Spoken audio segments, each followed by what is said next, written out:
Welcome back to round 4 of the Shannons Nationals, of course round 3 of the MRF Tiles Australian Production Car Championship. And last night we had the 8th running of the Fight in the Night. And not an epic affair that we have enjoyed in the past, but it was a fantastic start. Of course, started for the first time in out-and-out darkness last night at 5 minutes past 6, and really does add to the spectacular motorsport and a lot of light, sort of glowing discs. Gaz, it was a bit of a follow the leader type of affair last night for the production car race. We're used to having such a massive, epic battle in the Fight in the Night. Yeah, exactly. With the Barry Clinton Tim Lay car out in front and basically controlling the race from the outset, despite not having a rear window. That shattered before the race started in the garage, mysteriously I might add. So I had to wind both the driver's window down and the passenger's window to let the air flow through, stop the car from having a drama with fumes coming in the car. The Colin Osborne car we've seen there, that didn't get a start unfortunately, had a change of gearbox and had no selectors, so they couldn't get out there, but plenty of action out on track. And if you're wondering what happened to the brothers Ian and Grant Sharon, they went out fairly early, unfortunately, with a timing chain issue that threw the ECU into a wobbly and unfortunately couldn't go on with it. It's one of the strangest things I've ever actually heard. Normally when a timing chain lets go, and look, it can happen with the BMWs. Tim Lay after the race, they went back to back in the Fight in the Night, Tim and Barry Clinton, and Tim, one of Australian motorsport's great journeymen and a really very, very strong competitor whenever he gets behind the wheel of the car, and a really fantastic combination between Berwick and Tim over a long time now. Berwick Clinton there as well. That's Berwick being absolutely ecstatic. Didn't put a foot wrong, never had any problems with the car. As I said, apart from that back window, and you can see the window out of the car there, and they'll start today's race in much the same manner. So a really good battle last night. As I said, the Sharon car will go off the back of the grid, so watch for that M4 to blaze its way through the MRF Tyres production car field in this daylight race. As we go back to live pictures, the M4 bearing right down the back. It's got headlights on and ready to go. Yeah, the bottom timing chain pulley. It can be a bit of an issue when these engines are pushed very hard in production car racing, where that just comes undone and it's a catastrophic failure. The guys managed to catch it, they've fixed it, and they're on the grid. Barry Clinton will start race 2 for the weekend. It is the 600 kilometres, the Queensland 600 kilometres for the MRF Tyres Australian Production Car Series. Colby Cowan again on the front row, Gaz, in the Mustang like we were at round 1. Yeah, this is the finishing order obviously from the race last night. So Colby Cowan and Lindsay Kearns were second, ran out of brakes basically by the end of the race, no rears left on the car. Ran out of brakes to the point where the backing plate had implanted itself on the brake piston, so they had to pry the backing plate off. It had been metal to metal, I'm going to say, looking at it, for the best part of half the race. Yeah. And Colby said, yeah, it wasn't great, but he didn't do the first sector, so he didn't feel it when it was good. He just said, as soon as I got in, it wasn't great. And interestingly enough, they blazed away like there was absolutely no problem at all. Indeed they did, and a similar problem for the Forest Erasm Commodore. That had much the same problem, ran out of pads. They were lucky to source some more pads for today's race. They're going to start out of position 10. Anthony Sewell and Andrew Fisher were third. They'll start off the inside of the second row for this event. And interesting battle in Class C too. Jake Camilleri and Scott Nicholas looked like that had that sewn up until they had a punch-up later in the race, and unfortunately that meant an extra pit stop. That gave the win to the number 14 N-Gen Racing. Frank Carmelo, Caden Olsen, Hyundai i30N.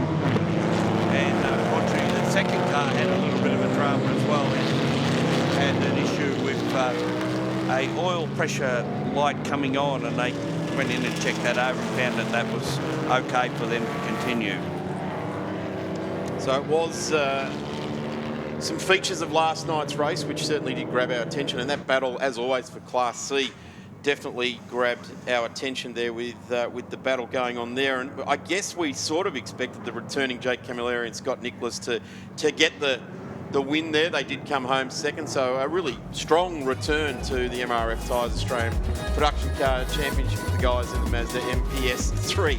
As we look back at the grid, Andrew Fisher out of 3, then it's the big number 64, Nathan Callahan, Chris Lillis car, the Commodore there as well. Matty Boylan in the number 6 car, he'll be sharing with Dimitri Agathos, then Clay Eckhart in the second of the Shannon Rentals cars, the 135i in 6th position. Then 7th position is Josh Ben.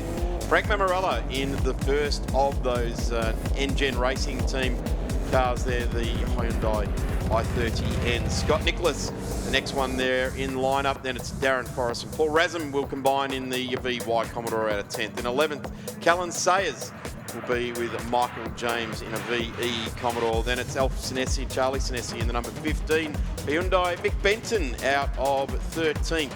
Unfortunately, the Falcon just dropping back a little bit from where it qualified. Yeah, had a puncher and also went into limp mode on a couple of occasions. Hadrian Morel will co-drive that car. Lee Medhurst in a position 14 in the BMW i30, and then we've got Chris Holtz, Sam Usul, Ash Jarvis and Ian Sherrin off the back. Just moments away for a race start. The fuel being informed 5 seconds before the race start. Beric Linton loads things up. We've got a yellow flag. We've got a car missing out of the middle part of the pack there, and we get away nicely. The Mustang lights it up beautifully. The four-wheel drive grip out of the Subaru gets well away as well, and then the car of Callan Sayers down on the grass, and the Commodore dives right into contention before they get to turn 1. What a ripping start there from Callan Sayers in the number 75. Absolutely brained them off the start there. Started out of 11th. Looks like he's already got himself up to 6th place and has got the WRX right in his sights. And in fact, he's got the like-shelled Holden, now goes past the WRX and lines up Nathan Callahan. We've got one off M4. We've got one of the, looks like one of the Hyundais off at turn 1. It is 2, backing out of 2, beg your pardon.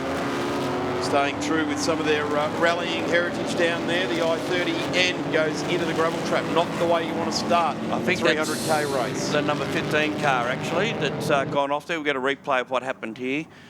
On the outside of the BMW 135 and just ran out of road basically. Yep, run out of road. The road does sort of tend to move over towards turn 2. Wow, that's lucky to stay on its feet. That car there, watching the M4 now just blazing away down the inside here, gets past Dimitri Agathos. So that's a good get on the opening lap to get past a couple of the BMWs and getting through on the Subaru WRX. Yeah, they were a very strong competitor last night until they had to start having excessive tyre wear. They picked the wrong camber for the front end of that car and battled from that point onwards. Callan Sayers just using the drifting line through turn number 1. We know the MRF tyre is ultra durable. There's been absolutely no complaints about the durability of the tyre. So these guys are now starting to move them around that much and get through the corner. The Sharrons now starting to meet their level. The M4 looks to pull alongside the HSV. It's going to be a big run under brakes. Nathan Callahan is not going to give it up, and you can guarantee Callan Sayers, after what is a blinding start out of 11th, he's now up to 4th, and he's not going to relinquish to the M4. It looks like the car that was missing from its grid position was the number 41 Commodore with Darren Forrest at the wheel. And it must have started from pit lane. So does continue, has logged laps and is out there on track. But it's Beric Linton now, as he did last night, opening up a lead, and up until about lap 9, Ian Sherrin tried to go with him. And Ian Sherrin is starting off the back of the grid and is blazing his way through the field here and getting onto the back of Callan Sayers, who has been the absolute sensation out of the start. The M4 looks to the inside. The big Aussie muscle AM1 class car versus the A1 car down into turn 1. The M4 just pushes the Commodore a little bit wide. He's not giving up. He's going to hang right onto the back of it there as they go around into turn 2. The BMW also moving around on its tyres a little bit there, Gary. So people not being afraid today to start letting the car move around on the tyres. Yeah, and the thing Sayers had to remember here is he's not competing against the Sharrons in class. Okay, they are in an outright contest that you could say they are, but at the moment, class-wise, they're certainly in a different class, and the VE has proved to be very strong on this circuit. It is their home circuit, so much so that it's been faster in a straight line than the later model VF of Lillis and Callaghan. Yeah, they've got it set very, very nicely indeed. This car here, Berwick Linton at the wheel, set up the victory for his co-driver Tim Lay last night to blaze away towards the end of the race, and they did not relinquish. They ended up winning the race in the end by quite a substantial margin. I think it was out about 55 seconds, yeah, so it was a long, long margin. They did not relent. They just kept pushing to all the way to the line, which you'll find with a race driver, it's probably the best way to go. As soon as you stop pushing, you lose concentration, and strange things can start happening. So Berwick Linton is continuing on with that theory, blaze away at it, setting fastest sectors, and already the fastest lap of the race. The first car into the 19s, and the Shannon M4 is following them, but there's half a second a lap difference between them at this point in time. Yeah, two cars that are on the way up the field at the moment. It's number 8, that's the BMW M3, that's the non-turbo version of that car, which started well back because they didn't finish yesterday. They had rear suspension failure, but they're now making their way up the field. They're Ash Jarvis at the wheel, they're in 10th. The other car to keep an eye on is car 5. It's a BMW M135i, as we look to highlight a replay of the Shannons going past the Ford Mustang, and that puts them up into position 3. Ian Shannon at the wheel of the BMW, Colby Cowan driving the Ford. Colby Cowan did the latest stint yesterday, so he's decided, the team's decided that we'll give Colby the good car, and if we run out of rear brakes again, well, then Lindsay Kearns has to do the hard work. Lindsay would be used to cars running out of rear brakes with the history of categories he's raced in, so he'll experience it in the daylight. Yeah, and likewise with Ian Shannon. I obviously didn't get a fair stab at it last night.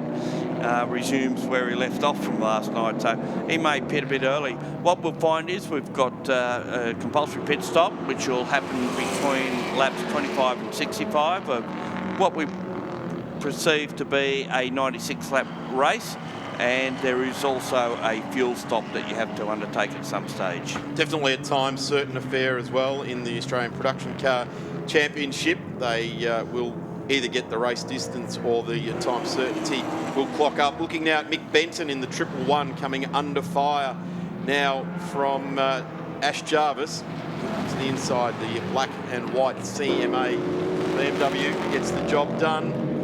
And right behind them, of course, is the BMW 135, which blew a clutch up on the last lap last night.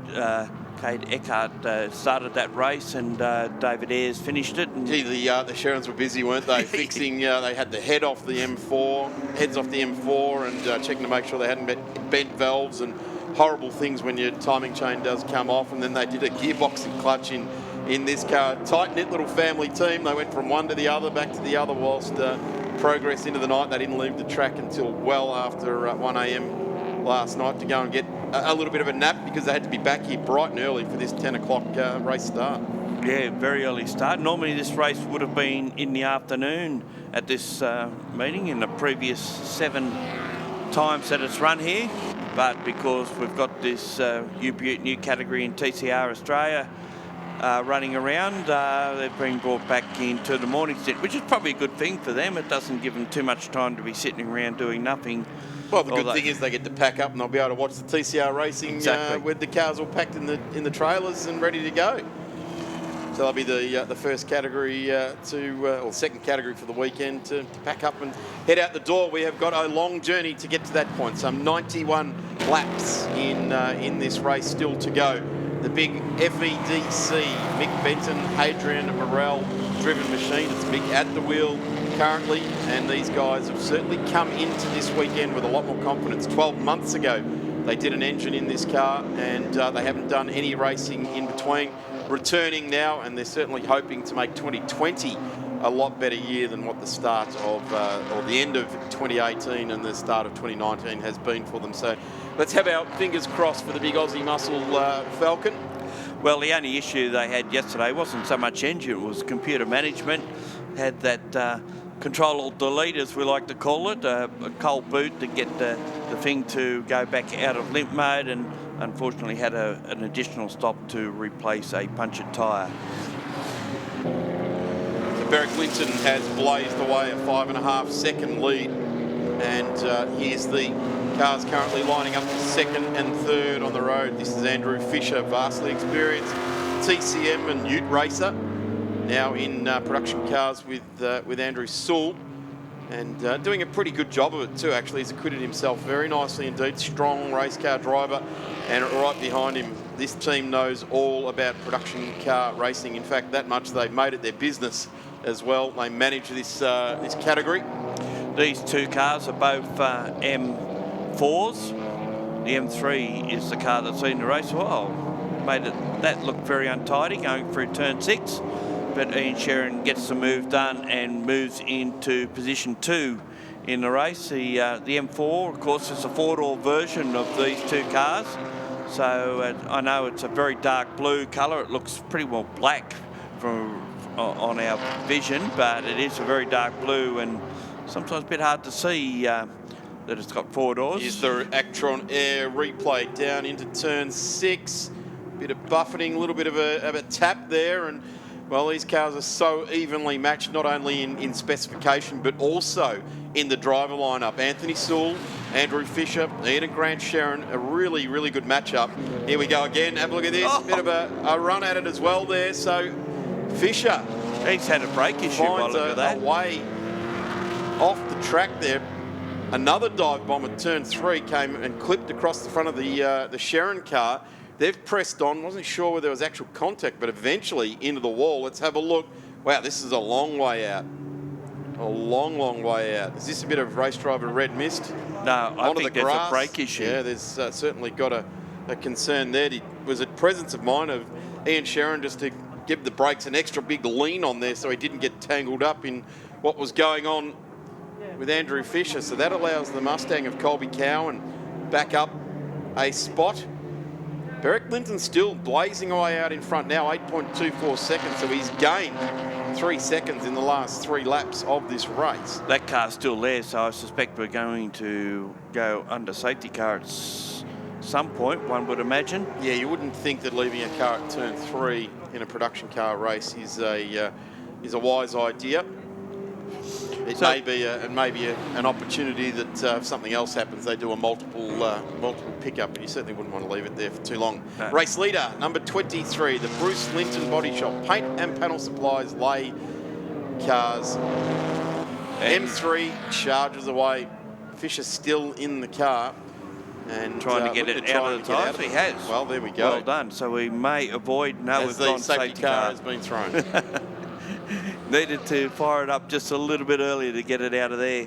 The body shop at Berwick Linton will have a bit of work to do to get a new rear window put in the leading BMW. Now he's going to bring it back down through the shortcut or the optional track that they have here. I've had the recent misfortune of replacing a modern vehicle windscreen, Gaz, and let me tell you, you don't get away with it for $400 anymore. No. It's a big load with all the rain sensors and all those sorts of things in it. It's a couple of grand. Do they have rain sensors in cars now? Do they? They do. They don't have them in the old Charger, Gaz, like you get around in. No. But certainly not as much style and class as what you do. You, of course, get around in the Charger. Here's our i30N, the Hyundai safety car, as we go into an ANCAP safety car period.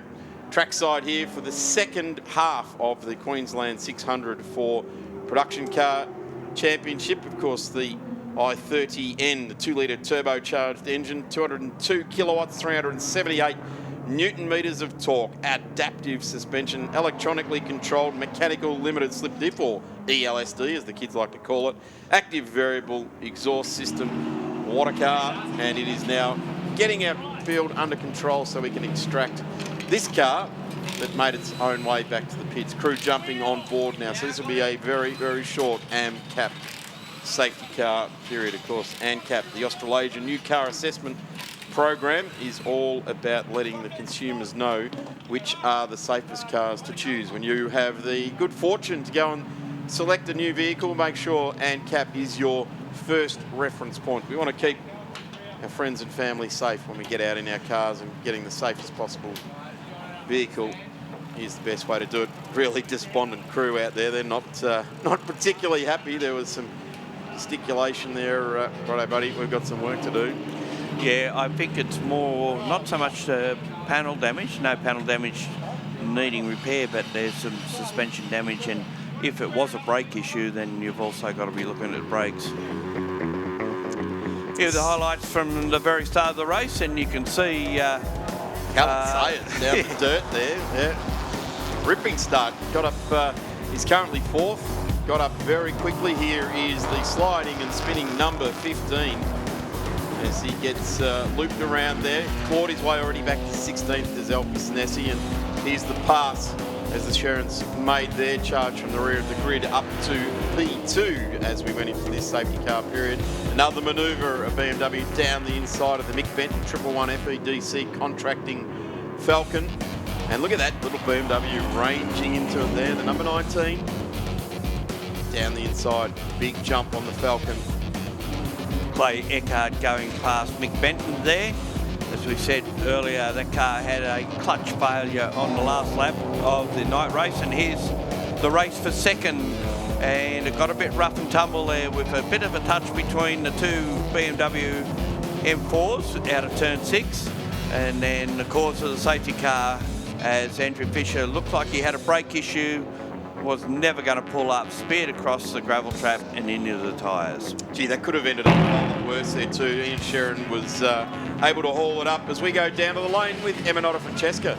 Just catching up with Andrew Fisher, and not easy to drive when you don't have any brakes, right? Yeah, no, look, the actual pedal went all the way to the floor, and I had Sharon in front of me. I'm thinking, oh no, this is going to be big. So I took to the infield, tried to make as much room as I could so he could see me coming through. And but yeah, nothing you can do when you got the pedal all the way to the floor. And yeah, it's just a disappointment. You know, the team worked so hard to get the car on track like everybody does, and you know, to end the race that way, fortunately with no damage, which is good. But yeah, just disappointment all around. Tough luck. Thanks, Andrew. Thanks, guys. Cheers. Yep, tough luck there for Andrew Fisher and Anthony Sewell. As we mentioned over the first couple of laps, those guys were certainly a very powerful combination. The car and driver lineup absolutely podium bound. Unfortunately, that pedal going to the floor and having to take to the infield there certainly has put paid to a charge for that team in the PI store. BMW M4. The field now being bunched back up again, we believe, about to get back underway in the second stanza of what was the first half, the now classic fight in the night. And now we have the rumble in the jungle during the daytime. Fight in the day. Now you can see Blue in the daylight. Yeah. And that's just you and I, Gaz. Disagree. Now we can see who we're hitting. Can't miss the chin now, can we? Andrew did. He didn't quite hit the Sherrin car. So we're about to get back underway. The interesting thing on the restart will be here that Beric Linton has got 2 Class C cars wedged between him and Ian Sherrin. This is where Ian Sherrin needs to take a big, deep breath and just hold back on the charge, because he cannot overlap on that car in front of him, which is the Volkswagen R. Yeah, some time penalties being added already. The Sherrins have picked up 15 seconds, as is Callum Sayers. I suggest that would have been off the start. And okay, so we're just hearing words that was the crew were maintained their position on the pit wall at the start of their race, which these days you have to be back in your pit bunker. Callum Sayers backing it up into turn 1, and have a look at that. The big Commodore of Nathan Callahan grabs that spot, so a massive start there for Callum Sayers. And they're class rivals as well. This is it. This is AM1. These two are absolutely going for it. 2 HSVs battling it out at Queensland Raceway as they storm past the Golf R, which has currently got at the wheel Usul in the Class C1 car, and he's just actually getting out of the way now. Well, the Class A1 car's getting through. They had a torrid time last time, 8 pit stops, and they had 5 in the first 12 laps with a wastegate actuator drama, which they finally got sorted, finished about 14 laps behind the race leader. So persistence paid off for them. The other car that got a 15-second penalty for having pit crew on the wall was the Eckhart Ayres BMW. Now, I wonder if it was just a Shannon team, so they had to ping both cars because they didn't know which of the crews that they be looking at. Battle goes on. We can see car 5 still making good progress through the field up to position 5. Josh Ben at the wheel of it at the moment. Simon Hodges to get back into that car later. Solid performer from last night and travelling along nicely. On lap 12, we've now got the two A1 class cars, the winners of the previous year's championships now well in contention with each other. Beric Linton to be kicking himself after that safety car period. They had themselves out a 10-second lead, and the next car in line was the Colby Cowan Mustang. It's now his main protagonist in the title hunt, Ian Sherrin, and it's out to 1.35 seconds, and Ian Sherrin has actually closed that up in the last 3/4 of a lap. So they've really had to use a lot of car, Gary, in the first 12 laps of this race to be in contention with Beric Linton to challenge him, as we see the full gas racing WRX right up into the back now of the number 19 Clay Eckhart, and that's actually out of position at the moment. So no, he's gone back. So the number 19's actually gone through. Yeah, interesting too that when you're saying talking to Beric Linton this morning, that they were travelling in tandem last night, the two BMWs, and I said, do you think he was just trying to play the little mind game thing, sit right on your tail or try and get past? He said, no, they like to lead.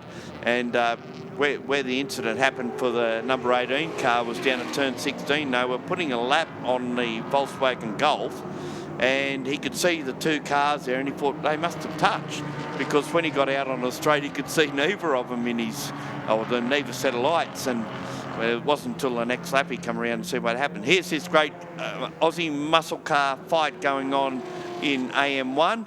And interesting to see down the back straight that the VE just has a little bit more on the VF, although on this particular lap it didn't seem to, but certainly during qualifying it had a little bit more straight line. It certainly is, and the Nathan Callahan's actually driving this car really neat and straight at the moment. He's sort of not really too fussed with what Callan Sayers is doing in his mirrors at the moment, driving for what's in front of him, and just letting Callan Sayers go about his business, just taking the more of a classic racing line, like brake in the straight line, apex in the mid corner, well off the very late apex for both the big Commodores there, and point and squirt as they get away down here. So they've certainly got a good lot of ponies under the bonnet of the 75, but the number 64's not left wanting either as well. So they continue with that battle. And all this time, there's that number 5 right behind him and actually close, and Sayers in the pits.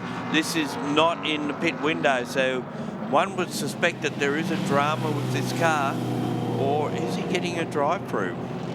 This may be a drive-through. There's been a black flag just withdrawn, so maybe that's what was going on there for the car of Callan Sayers as he disappears down through the field in the number 75, and it's got a long fight back. Well, they know they've got a good car under them because they've acquitted themselves magnificently over the first 14 laps, but that's now come to a little bit of an end, so they'll drive hard at it, absolutely drive hard at it. Here are our Class B1 rivals running in tandem. They had a great battle last night for quite a bit. They led, the number 19 car led for quite a few laps, and certainly a good battle going on between the pair of them.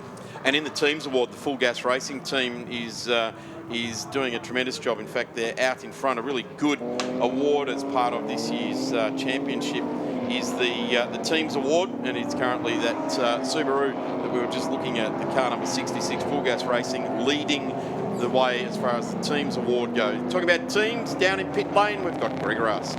Darren, thank you. We're with one of the stars of car sales TCR Australia this weekend. It's great to have a driver of the calibre of J.K. Vinay, and yesterday you showed them how it was done. What a mighty result. Congratulations. Yeah, thank you. No, it was a very good day, good qualifying, good start, good first lap, a good race. Car was excellent, and I just had to drive it, make no mistakes, and finish the race. So big congrats to the team, to Audi Sport Australia, and let's do the same today.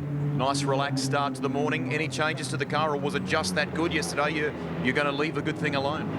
Yeah, and the car was very consistent when you look at the lap time compared to the others. So no, we're not gonna change anything. Just it was quite difficult the first few laps because of the tire pressure a little bit low.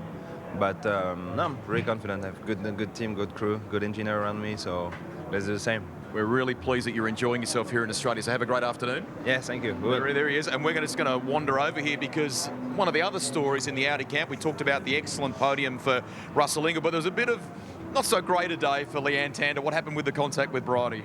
Yeah, we'd been having a really good battle all through the last turn, and then turn 1 and turn 2, and then just down into turn 3, I think he locked up on the inside and unfortunately hit me and took me out. So yeah, so I didn't end up with the result I possibly could have, but you know, today's another day, 2 more races, so see what happens. We'll update everyone during the course of the coverage, but I think there's been a post-race penalty in relation to that too. Is that correct? Yeah, I heard that. I heard he got a 10-second penalty, so I think that puts him right near me again, so we can have another battle today. Now, a little later in the coverage, hopefully it's not too self-indulgent, but I was fortunate to go for a drive in Leanne's car with our own Aaron Noonan earlier in the weekend, and there's been this ongoing series of jokes in relation to it, but you really have, since I've driven it, uncovered a little problem with this car, haven't you? Yeah, we did last night actually. We just found a little problem with the diff. You know, I think we can't confirm or deny whether you had anything to do with that.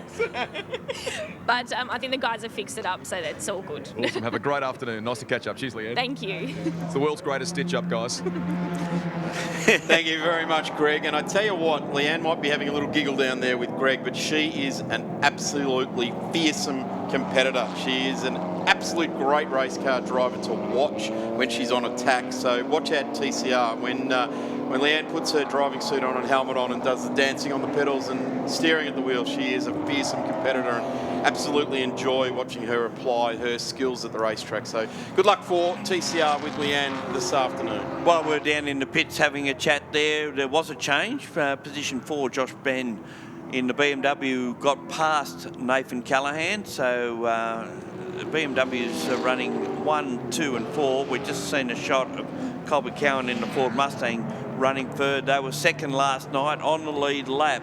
That car has got umpteen amounts of potential, and it's good to see a good V8 up amongst these turbocharged cars. Well, interestingly enough, Nathan Callahan wants to watch himself a little bit here at the moment because the number 19 B1 car of Clay Eckhart is coming, as is the full gas racing car behind him, and then also Ash Jarvis. So the AM1 car of Nathan Callahan could be coming under some pretty serious fire of some charges as early as lap 17 in this race. Well, we've seen the BMW of Jarvis on the charge. It started rear of grid along with the Shannons, of course, and already up to position 8 in A2, and their major opposition will be the BMW M135i and the Ford Mustang GT. Is the full gas racing car, as I was touching on before we went to the lane with Greg Rust. They're leading the team's championship in car number 66. It's car 40 of Usul and Salteri just behind them, 4 points behind in the team's championship. The car 14 of N-Gen Racing, and they're currently sitting 12th in this race. And then we go to the car 18 of Sharon Racing, so they're currently sitting 2nd in this race. Jack Motorsport next, the number 64 car, coming 5th in this race. So a really good mix of different class cars in the Teams Award. A really good aspect to this year's racing. Good, gets the guys and the girls in the pit area motivated to contribute to a good result. There's Sayers coming back through the field just past as Usul. As we said earlier, lots of problems with that car, but they persisted with it and got a good result in the end, finishing 4th in C1. Incidentally, C1 at the moment led by Scott Nicholas, who had to renew his CAMS licence, and to a big surprise to find out that they're made of plastic these days. Last time he had a licence, of course, they weren't. And Sayers continues to charge up the field, just getting past or trying to get past the Sinisi Hyundai. That's just putting a lap on it, I believe. They are already past a lap or so ahead of that car. Frank Marmamello, the sister car to the 15, is currently running second in class. Lee Medhurst in the tropical BMW 130i is in third position in that class. Colin Osborne, good to see that car back. It's currently running in fourth, the number 13 Renault Megane. They changed the gearbox after qualifying, and unfortunately when they went to poke it into gear, no gear was selected. So they unfortunately had to do a whole gearbox again last night, and it's great to see it out there. Josh Bennett, the wheel of this BMW we're looking at on screen now, doing a very strong job, joining with Simon Hodges here this weekend, and this is one of the older 135i cars, which we discussed off air, Gaz, was the same sort of car that Paul Morris combined very strongly with. Yeah, they did a very good job. Same sort of car, currently running in A2 class, so they're second in the class, Colby Cowan in the Mustang, but there's a fairly serious year of manufacture gap between the Mustang and that 135i. I'm going to say it's about 6 or 7 years of difference between them. Well, that's a good thing about the Australian Production Car Series. It doesn't have to be a brand new car to race in it. And in some cases, the older cars seem to be a bit more reliable because they don't have all the gizmos and what have you. At the last round, we saw the Evo of Zach and Alexander Best win the Saturday afternoon race, albeit after a post-race penalty was handed out to the Full Gas Racing WRX, which was a compulsory pit stop infringement, and those penalties can be horrendous. And what it did was relegated that car out of the race win and gave the race win to that old Evo, the blue Evo, Evo the best. 8, I believe. Yeah. So there's still plenty of opportunity, plenty of room. This 135i currently running in fourth place in this race, and Josh Ben doing a tremendous job. Here's the Mustang, new on the scene for 2019 in the MRF Tyres Australian Production Car Championship. The Haymans Burley Paint Centre Mustang being built out of Ryan McLeod's at Mark Car's garage, and a really good build, this car. It's very purposeful. The only problem was last night they ran out of rear brakes real early in the race. But fortunately they were able to continue and they stayed on the lead lap, and I'll tell you what, it sounds good. It does sound good. Sounds good idling too. It's got that, what you want your American muscle car to sound like. Not much between our race leaders at the moment. 1.83 seconds. There's our second place car, Ian Sherrin in the BMW M4, chasing that M3 just up the road.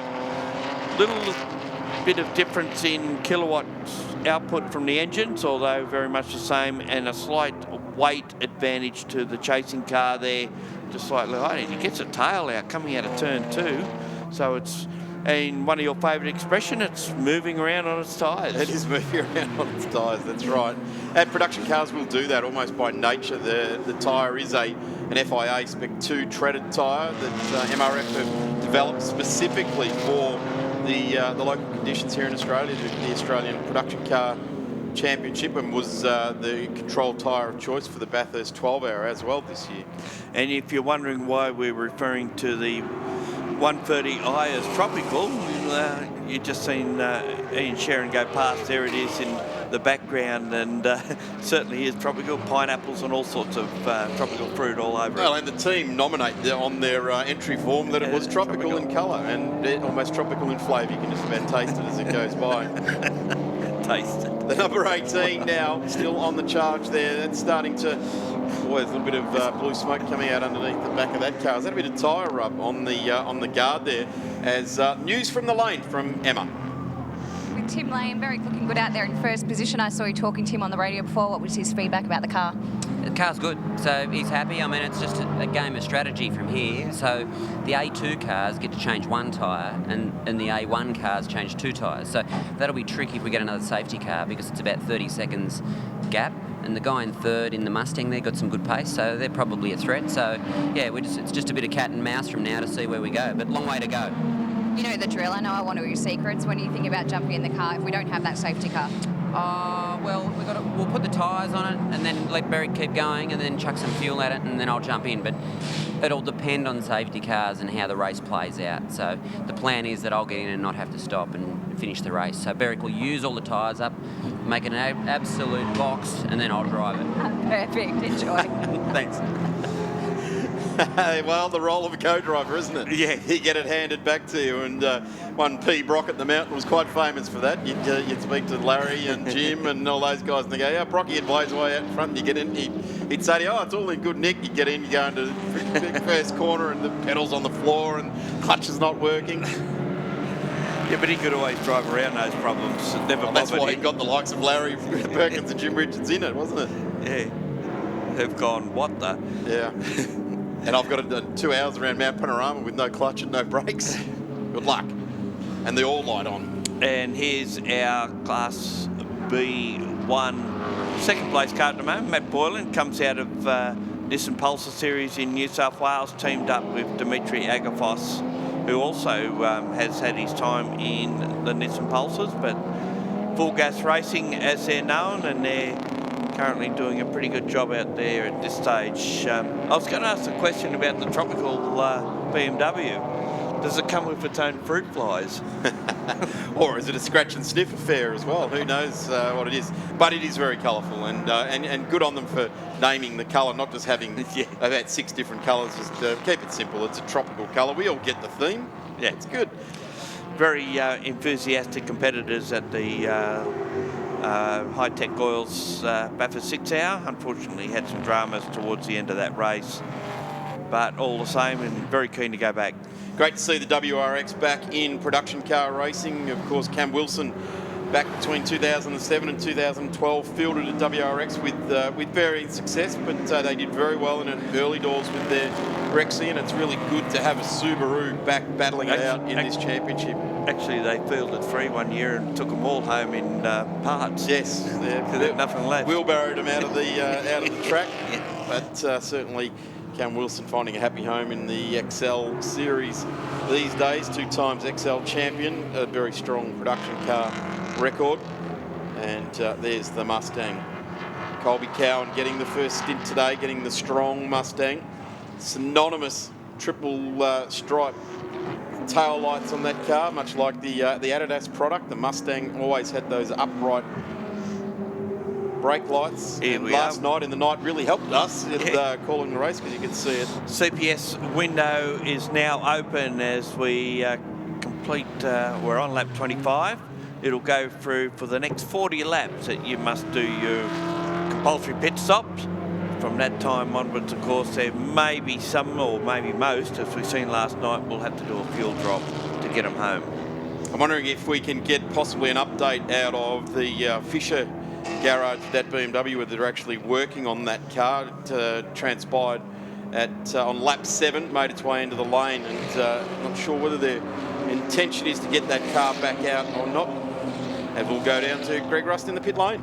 Darren will chase that for you, but we've gone to another BMW in the hands of Grant and Ian Sherrin. Grant, everything's running pretty smoothly so far. It's just a case of when to jump, isn't it?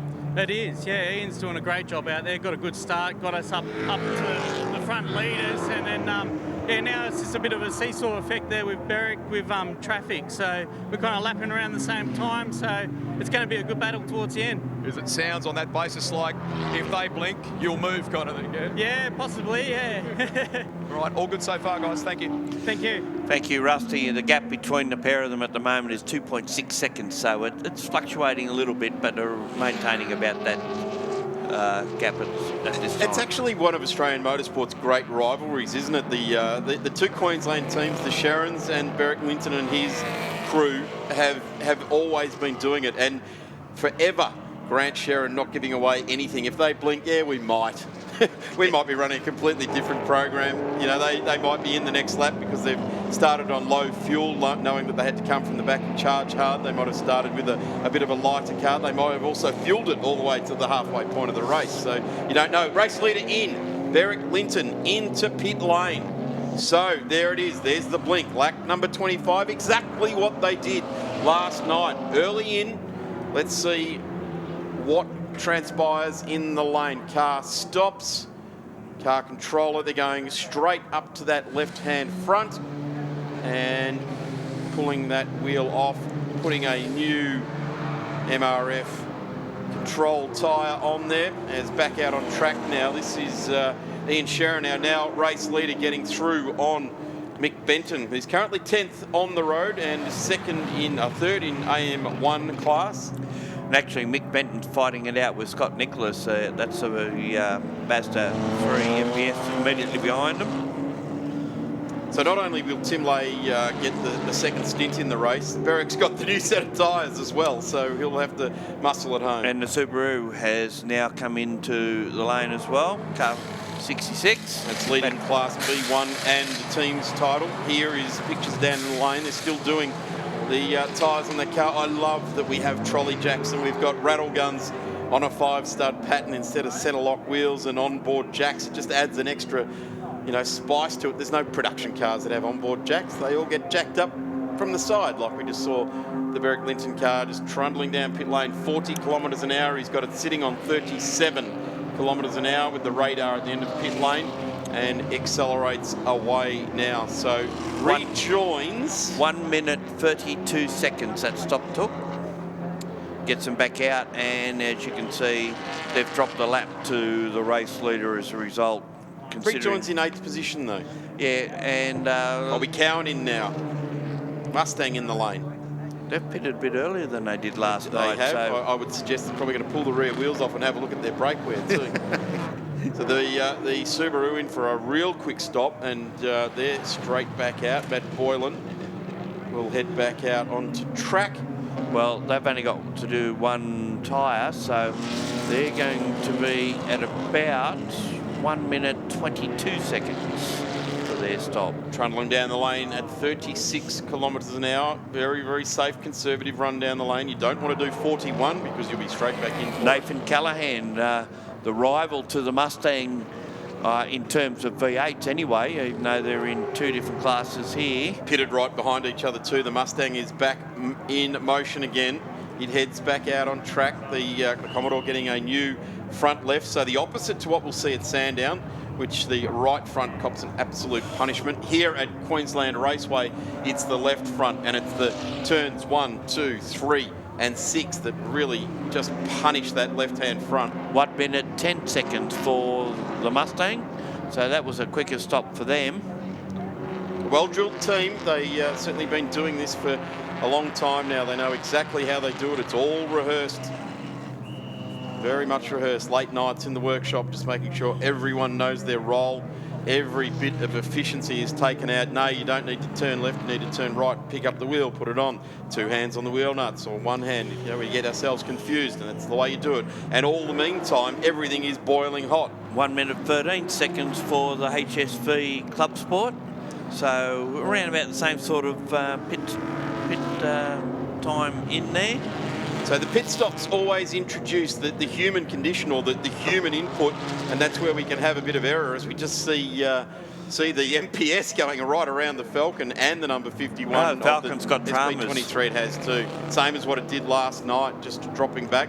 Now I would suggest limp mode maybe again for that car. Ash Jarvis in the pit lane as well in car 8, the A2 BMW M3. That's the non-turboed version. I think that's about a 4-litre V8 in that, isn't it? Not? Josh Ben just getting through now on Nathan Callahan as well. So he's still in second place in the race code. So the first 2 cars on the road, in fact 3. 1 Sharon BMW, Josh Bem in the A2 car, and the Sharon Rentals B1 car, number 19, with Clay Eckhart at the wheel. Yeah, the Falcon going slow. Not going to the lane, so they think they've got it sussed out. They'll, on and off with the key, and doing some key bangers down the back streets in the factories, eh? Control, Alt, Delete, key bangers, whatever you want to call it, and just trundling down the main straight. So they think they can keep it rolling, not waste any time coming down pit lane by doing that on the run out on the track here. Line astern with I-30Ns. Rapid little pieces of kit. During the week, you can pick up the kids, do the shopping, and then on weekends transform to a track car, and it carries a track warranty. Car 41 in the lane. Now we've seen them start from pit lane, and they brought that car in. So 15 and 14 running together. I'd suggest that maybe 14's about to put a lap on 15, because 15 was off the road on the first corner very early on in this race, actually off the start basically. Have you got a full? I can't open it. Here's the Paul Razum, Darren Forrest car in the lane now. They're doing tyre pressures on the left front, doing a left rear tyre, number 41. Bit of a wave there from Darren Forrest. And we've got car 75 in for a second stop. So that would not be auguring well for them. No, it's not what you want to be doing, considering it was only 3 laps ago that you were in. They look like they're doing a right-hand side tyre from where we are. So maybe they've had a puncher. The Falcon's still going slow as we look now to Nathan Callahan, the Revolution Roofing Bill Stein suspension outfit. The guys from Bill Stein, the Billies, working very hard, as you'd imagine, on this big heavy car, and they have done some magic work on this car. They're a fantastic suspension company that have actually thrown their weight at these guys to make this big HSV work well for them. And emblazoned across the rear flanks is a Bill Stein suspension signage. Actually, it was the car 41 that had the right tyre done, and following that out,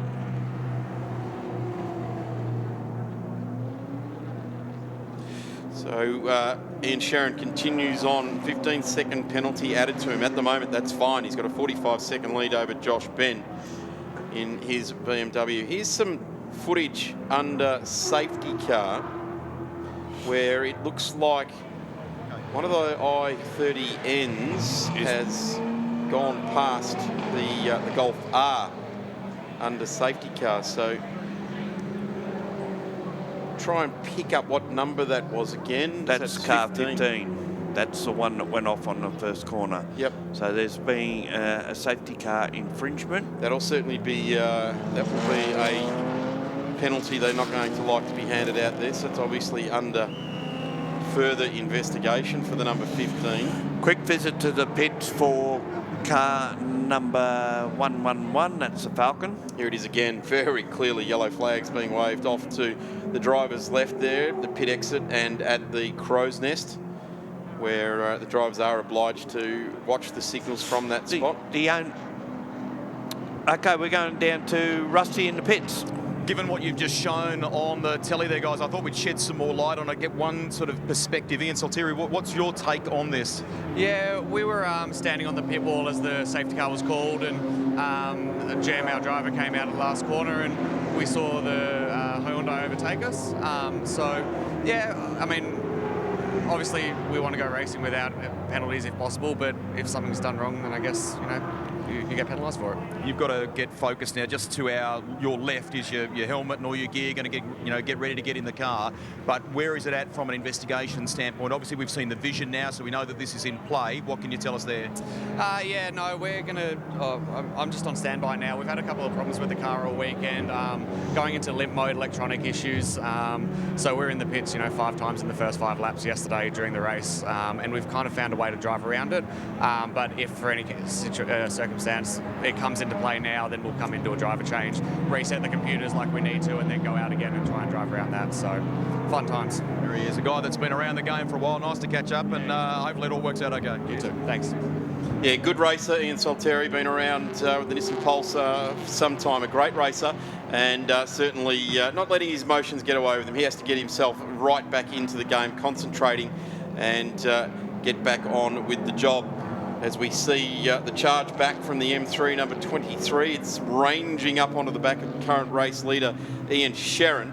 So they'll come to the line now, and we'll see that the Sharron car clocks over 33 laps, and we'll see that the Linton car clocks over 32. So at the moment on the track, the Linton car is about 1.5 seconds a lap faster than what the Sharron car is. It still hasn't been to the lane, and I would suggest they probably want to get to the lane in the very near future so they don't let this gap ease out, because Berwick is absolutely grabbing this race by the scruff of the neck now, and he is charging at the M4. Ian Sherrin will be well aware of it. The crew will be giving him updates on the lap times of the M3 that's now right in his mirrors, and definitely in contention for this race, because that car's had a stop. The one in front, albeit a lap up, hasn't been to the lane just yet. And Berwick is not sparing the horses. He just wants to blaze on through.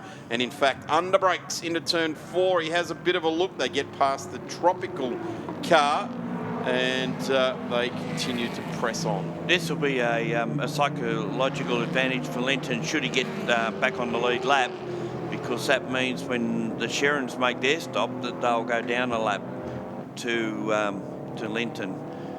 So at the moment, our leader is on lap 33, and the number 23 car is on 32 laps and in 4th spot. But Sherrin's taken that little bit out of the equation by going to the pits. They certainly have. They've got that 15-second penalty over their head as well, so they really have to blaze on with that. So there was 3 cars handed out a 15-second penalty. Ian Sherrin in the 18, Clay Eckhart in the 19, and Callan Sayers in the 75 on the restart. Yeah, I think more so the Sherrin crew, whether both crews would have a crew for each car or whether they just have one crew. So both cars got penalised for it, which is probably a little bit unfair in some ways. Yeah, well, the pit were the crew was standing up on the wall, and that contravenes a regulation. So they've been given that 15-second penalty. So those watching the scoreboard or the timing sheet, you'll see an orange box or a yellow box with a 15 in it. The crew were on the wall for the start of the race. Apparently they're not supposed to be there, so that's the penalty. And the other one we've got to keep an eye on is for car 15, whether they will get a penalty for an alleged infringement of safety car procedure by lapping while the yellows are out. The only point I bring up with that, if the previous flag point had still been green, would they be able to get away with it? No. We don't see that. No. Because you race back to the first yellow, which was shown here in front of us at the start-finish line. That's above my pay grade. That's big. Well, we continue on. We have got 34 laps, 62 laps remaining. 1/3 distance ticked off. Most cars now have done their compulsory pit stops through the lane. Our race leader at the moment, Josh Bem and Clay Eckhart, both in BMWs, an A2 car and a B1 class car, haven't been to the lane, but you get the feeling they're not too far away. Ian Sherrin has just exited and actually lands just back in front of Berwick Linton out on track. So the two BMWs will continue their race-long battle. Just seen too that the Falcon went back to pits and has gone into the garage, so that's not looking good. So the race battle for the lead now is visual. It's about 1 car length between them. So they effectively, I mean the Sherrins, and just as I speak, the Falcon resumes in the race. But how close is it between the leaders running at the moment? They're actually 3rd and 4th on the road because Josh Ben and Clay Eckert have yet to make a pit stop. And we've seen some good battles. The second of the Sherrin BMWs was leading the race for quite a while last night. The number 5 is the one that's currently leading the race, charging out of turn 4 as we go to pit lane with Gregor Rust. On Osborne, so the Renault Megane, some unscheduled work in the engine bay when you pitted just moments ago, but we probably should start with the positive. An amazing job by the crew overnight. Yeah, look, fantastic job. They actually had to change the gearbox twice because we had one that was faulty in qualifying yesterday, and the one that we put in the spare ended up also being faulty, so we had to repair the original one and put it back in. So they've been here till the wee small hours of the morning, and we just got it out this morning. And at pit stop, the car's got a little electrical problem, which is actually knocking its performance around. But look, it's consistent. The car is good. It's just really, really lacking power. Okay, can you keep pressing on that basis? The boys had a look at it while they were in. Yeah, well, look, that's the plan. I mean, to be able to finish somewhere, you've got to finish. So, look, it's a good testing opportunity for us. The more miles we can get on the car, the more we can learn about its new engine management system and programming and all that sort of stuff. So you know, more miles, the better. All right, he's not getting any younger, guys, but he still loves it like the young bloke when he started out years ago. Good on you. Thanks, mate. Yeah, Colin Osborne, who's been a multiple Australian production car champion, class winner in 12 hours, 6 hours, you name it. He's done it all over many, many years. MR2 Bathurst, Celica's, Mazdas now in this Renault product, and the Renault product has been a little bit more of a challenge, I think, than they actually wanted. The Toyota product for many, many years, it stood the Osborne Motorsport team very, very well. They've jumped in these Renaults, and you'd have to say the results haven't quite come to them like they did with the other brands that they've run with, but certainly persisting. And Colin's like a dog with a bone. You just keep trying to get the bone and just keep chasing it. Like he said, the crew were here until the wee small hours. It's that never give up. We're at the racetrack. Yeah. We may as well continue to be at the racetrack, and a guy that also looks at it as go, hey, a bad day at the track's still better than a great day at the office, so he enjoys it. And you're paying your pit crew to be here, not to sleep but to work. So. Well, and the entry fee and the travel money and all of that sort of thing. In the meantime, our race continues, and we see the Osborne Renault battling with one of the Hyundais just behind our race leader in Josh Ben in that BMW 135i. Terrific drive so far, isn't it? Really got themselves to the front, albeit due to some pit stops around them, but certainly leading a race. And I would suggest to the family to get on the timing screen, take a good photo of that screen and frame it, put it up in the shed, because that's quite an achievement to get to the top of the score sheets in an endurance race in production cars. They've done well. Clay Eckhart still maintaining P2. Ian Sherrin at the moment maintaining P3, but Beric Linton well within striking range as we get a good look at the number 5. The number 8 car is currently in 7th place. Yeah, Ash Jarvis still at the wheel of that. They'll do their second stop and do their driver change, no doubt. And at the moment, it is still Clay Eckhart in the BMW. And you look at the screen, you'll see Sherrin BMW is running second and third with that 15 next to both of them. That's a little bit unfortunate for them, but rules are rules and they must be adhered to. Interesting thoughts from Beric Linton last night is that the time certainty of the fight tonight was actually extended. Now, if you plan for your fuel to run to, say, 8:15, and then all of a sudden they extend the race to 8:30 and you fall short, what's the procedure when that happens? Just one of those serious moments where you... Why are you asking me these questions that are judicial type questions, Gary? I'm not about to put my foot in it and make a suggestion out of it. I'll make a ruling on a clear one. If you pass on the yellows, you've done the wrong thing. Yeah, I figured you must have been there. Gee, I tell you what, the time certainty equation across motorsport is a vexed question. And on that note, we'll go down to pit lane and we'll fight this out between us, Gary, to Emma. Yeah, I'm just a little bit behind pit lane at the moment because there's a great Renault activation here this week in a Queensland Raceway here with James Moffat. I tell you what, I love the look of the Renault Megane RS, and I know that you enjoyed driving it out on track. They look smart, don't they? So yeah, it's fantastic to see the Renault Megane RSs out here on display at Queensland Raceway, and obviously fantastic to have the support of Renault Australia for this weekend. So yeah, absolutely loving every time I hop in the Renault out there, and hopefully we can have a good, clean couple of races today. Yeah, you haven't had the best of luck, have you? I mean, both of you didn't make it onto the grid yesterday. How are you feeling ahead of this race?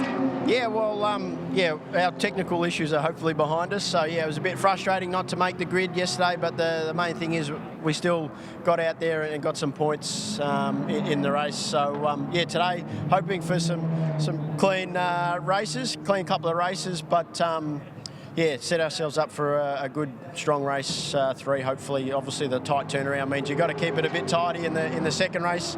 Well, the first race today, so we'll be charging on as hard as we can and keep the points rolling, hopefully. Thanks, Moff. No worries. Good luck. Rusty? Emma, I just thought we'd close off a story that both Gary and Darren have been talking about in the commentary. Unfortunately, it involves Andrew Fisher in this BMW. We were hoping that it could get back out there, but that's not the case. It's out. Yeah, no, it's out. Look, the rear calipers failed on us, and so obviously I was going into the turn 3, which is fast, and I was in behind the Shannons car, and all of a sudden I felt the foot go to the floor, and I tried to go and thought left, but he was out wide, and I thought the only thing I could do was cut across the face of the corner, take as much as the infield as I could. He did a great job missing me as well, so hats off to him. And fortunately, what could have been a big accident, hasn't been, but the car's it's too dangerous to go back out, and so we've had to park it. As he said to me just before we started this interview, boys, it could have been a lot worse. It's nice that we're having a quick chat here, but it's a shame they're out. Thanks, guys. Gee, I tell you what, Rusty, you were just about to get a visitor in the back door there in pit lane. The number 19 BMW, being driven by Clay Eckhart, had a huge moment coming onto the straight over the back of the ripple strips. We've got it on replay. It was heading pit bound at one point. It was going to be at about waist height into the lane.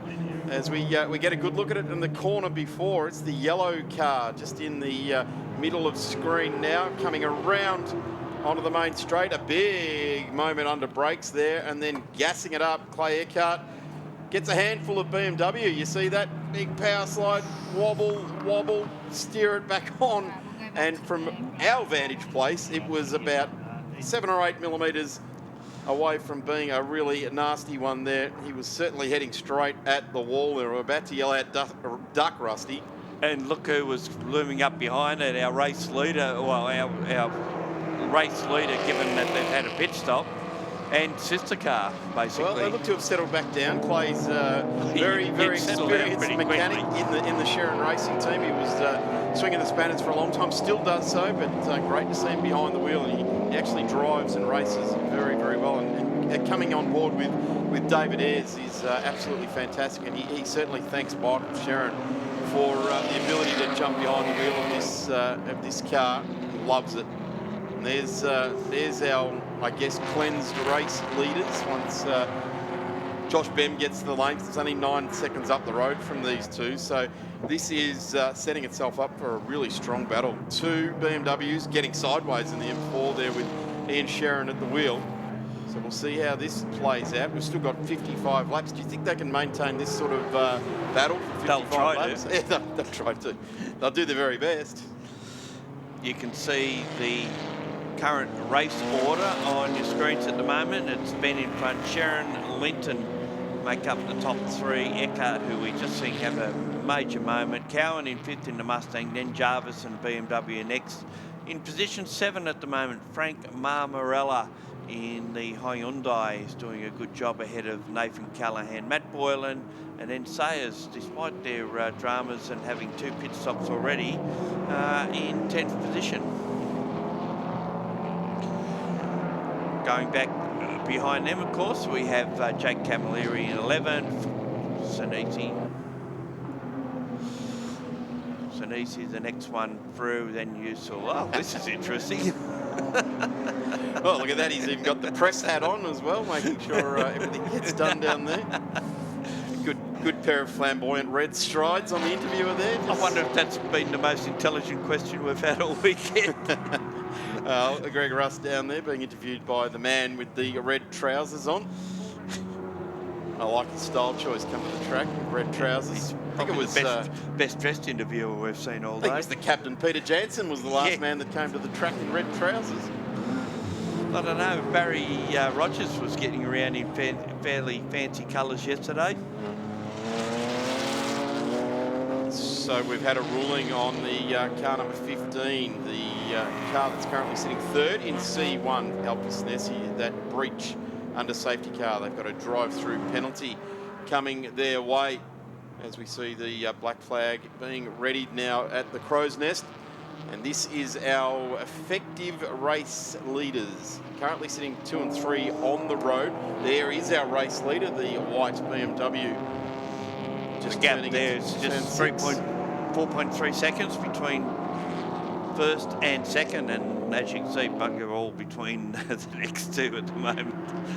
Very close indeed. Very close indeed. Those guys have closed that gap from 9 seconds down to just under 4 seconds in 2 laps. So the two A1 class cars are pushing very hard. If you're wondering what the intensity is, it's ultra intense between these two BMWs. The brightly coloured orange, white and red Sharon Rentals car, and the dark blue, that magnificent factory still dark sliding blue. it out of that M4. corner, isn't he, Ian Sharon?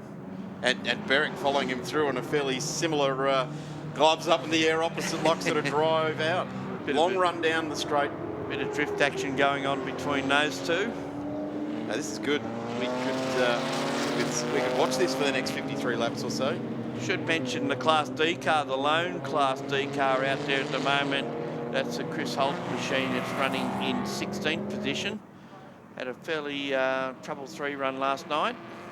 Yeah, they managed themselves nicely. Really, in the position they're in, they've just got to get to the end of the race. They've got to be within 75% of other cars in their class. They're the only car in the class, so they've just got to keep motoring on around, getting experience. And cool. And well, here we go. Here's the man in the red strides again. Not quite. Look at that. He's down there with Will Brown. I reckon Will Brown would go all right in a pair of red strides. Bounces around the pit and paddock area. Great bloke to have in Australian motorsport. Will Brown, a real breath of fresh air. Great attitude towards the the young sport. fellow will need the seat insert, I believe. He certainly will. And the extended feet. A little bit like the Indiana Jones movie with the clogs on the end of the shoes. I was going to say a little bit like John Bowe and Dick Johnson all those years. John Bowe would have that seat insert thrown into the Sierra or the Falcon or whatever it was and push himself forward into the car. Of course, the car was always comfortable for Dick, and John had to make himself comfortable around that. Here's our race leader, and there is 2 and 3 on the road. This car, number 5, has yet to be to the pit lane, and they are running quite deep into this race, 44 laps into this race. And that gap's come down. It's just 1.2 seconds, so... Oh, it's inevitable. This charge is mega at the moment. That's coming from the 2 BMWs, the M4 and the M3. Bit of traffic here. That's the Paul Rasm, Darren Forrest car. It's currently Darren Forrest at the wheel. Gets out of the way. Oh, look at this. Now Linton has a go at Sharon down at turn 6. Go for the braking manoeuvre on the inside. So he'll take that position away, and Sharon heads to the pits. That's a discreet way of saying you've got the better of me at the moment. Yeah, I'm in. Yeah. Righto, brother. Helmet on, because I would suggest we've got a car that was to go into the lead. Now out of second place comes into the lane, and the Volkswagen Type R of Usul lines up in behind and heads back out into the traffic. And here is our race leader in the number 23. The fuel rig goes onto the Sharon car, and driver change as well. We can see in the daytime exactly what is going on in there, so you'd have to expect Ian Sharon out. He's done his duty for the weekend. Has to go back behind the pit wall, get on the laptop, and then manage the category for the rest of the weekend. Yeah, you just briefly mentioned that Usul had been in the pits and out 2.5 minutes, so it's a fairly long stop for the Volkswagen Golf. Forgettable weekend for those guys, isn't it? Well, that's first stop, so that's a good thing, I guess. The number 13 car of Kyle Girton still continuing for Osborne Motorsport there as well. The Renault, wow, bit of an overfill there. If you're wondering whether the BMW was topped right up, there's the answer. And out on track it goes. So the Race Fuels guys supplying all the fuel for the Australian Production Car Championship. Now, car 15 has come into the pits, but it's stopped. Now, my understanding is that when you get a drive-through, you're supposed to do the drive-through. You can't do... Yeah, it's getting service. It's getting fueled so up. they still have to do a drive-through. They still have to do a drive-through, yeah, correct. And you've got to do it within 3 laps of being told that you have to do it. So that could be a further drama for them. Certainly could be. So the 15 has currently done that, unless they're actually... No, they're still attending the car.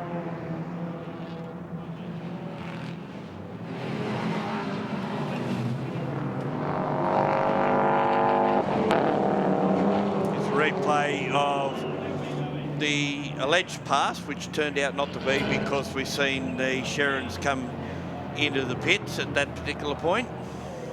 Ian Shannon at the wheel, handing, I would assume now, over to Grant Shannon to do the remainder of this race. We're only actually 2 laps off half distance, so still a way to go as we see the Shannons Hyundai rejoin. We've gone back live, and I still would imagine that that number 15 I-30N will have to do another drive-through, or at least do a drive-through. Expect to, yeah, straight down the transit lane and through the pits and back out again. That would be the official penalty as we go down to Gregor Aston pit lane. We're at the Shannons Rentals pit box, so has it gone okay? Yeah, slight little overshoot when you came into the lane though. Yeah, well, that always says hit the board hard, so I hit it pretty hard, but probably too hard that time. So, you know, like little mistake, but hopefully it won't cost us too much. When Grant jumped behind the wheel, was there any little messages to him about the car, what it's doing? Yeah, look, probably just getting a bit of a long pedal into turn 3, which is kind of what you expect here at QR. It's hardest braking area in the country, so just send a message, make sure he's tapped it up and got a pedal before he brakes in there. Feel okay? Yeah, feel good. Yeah, awesome. There you go, lads. Just in wrapping it up too, with that slight little overshoot, the boys had to push the car back fractionally in order to execute the pit stop, and they had a little bit of in the disconnection of the fuel filler rig. We had a little bit of overspill, but all good, all good. So a big top up there in the BMW. It's filled. You'd have to suggest, Gaz, we're near enough to half race distance, filled to the end. As we go back to pictures. I wonder if Greg can maybe ask a question about how Ian felt when Andrew Fisher went steaming by at turn 3 earlier in the race. Would have given him a heartfelt moment, no doubt. So at the moment it's Berry Clinton leading the way, Josh Ben in second, so it's BMW's 1-2. As we go back to Greg Rust with the answer to that question there, Gaz, maybe. Exactly right. The boys have just in the conversation in commentary asked about Andrew Fisher's moment and how that was for you. Yeah, it was a bit scary. We kind of, going into turn 6 when I overtook him, I thought I'd got down far enough and I thought he'd see me, but he come across, so I went onto the grass and we had a little bit of a tap, and when we did the tyre change, the boys said that I had a really bad buckled rim and were surprised I was still driving on it. Nice. So he must have got a bit angry going into turn 3. Again, I thought I was going to brake and he was going to stay behind, but I just caught a glimpse of him coming down there and just managed to swerve to the left just in time, and he went sailing past. If I had committed to the corner and shut the door, I think he would have been in my door. Wow, so little hard stop there. Nice work. It was. Thank you. Yeah, well avoided there. Hey, Sharon, it was certainly on a charge. Car number 5 that led the best part of 20 laps of this race has now effected its pit stop. Will rejoin in around about 4th place as he just makes his way down at 39 kilometres an hour. Really interesting to watch that pit speed limit board down there, because the speed limit is 40.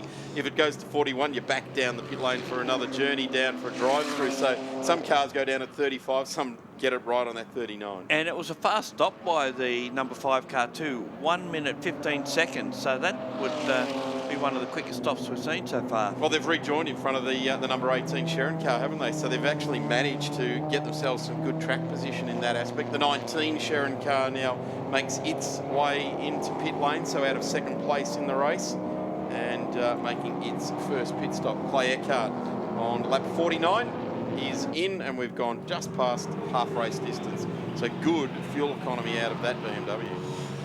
Well, that's what you got to do, is get to the halfway point, so you're pretty right. We've got a bit of a rash of pit stops occurring now. The car 51 is in, the Mazda 3 SP23, and we've got Matt Boylan in the Subaru, and Darren Forrest now in the AM2 VY Commodore. He'd probably be handing over to Paul Razum, being that it's 50% race distance. Yeah, some of those are their second stops.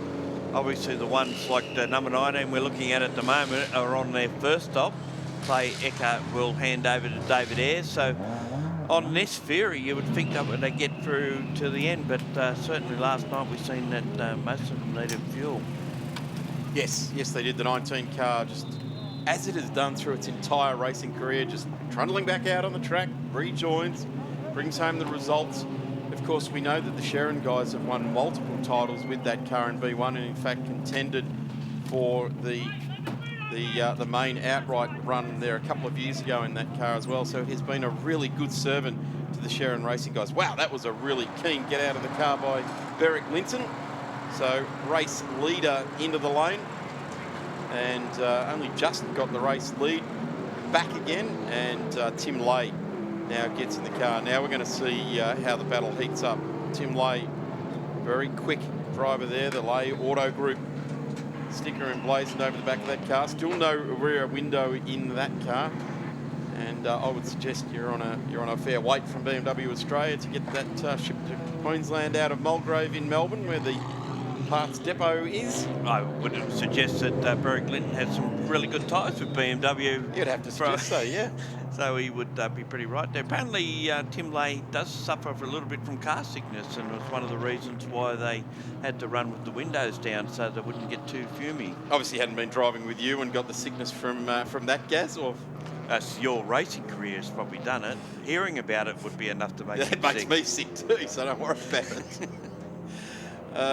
Back down to action now in the MRF Tyres Australian Production Car Series, the second half of the 600Ks, as we go back down to pit lane with Greg Russ following all the stories. Boys, as you know, in those moments, you want the stops to be as smooth, as seamless as possible. Beric Linton, that looked like the case, and the car seems good. Yeah, mate, the car's good. It's got a little bit of understeer, but it's had it all weekend, and a bit hotter, so putting the traction down's not easy. Following the Shannons there, they're spinning the inside wheel out of every corner, so it's laying smoke. So I don't know if ours is the same, but probably explain why the rear right was worn a little bit more yesterday.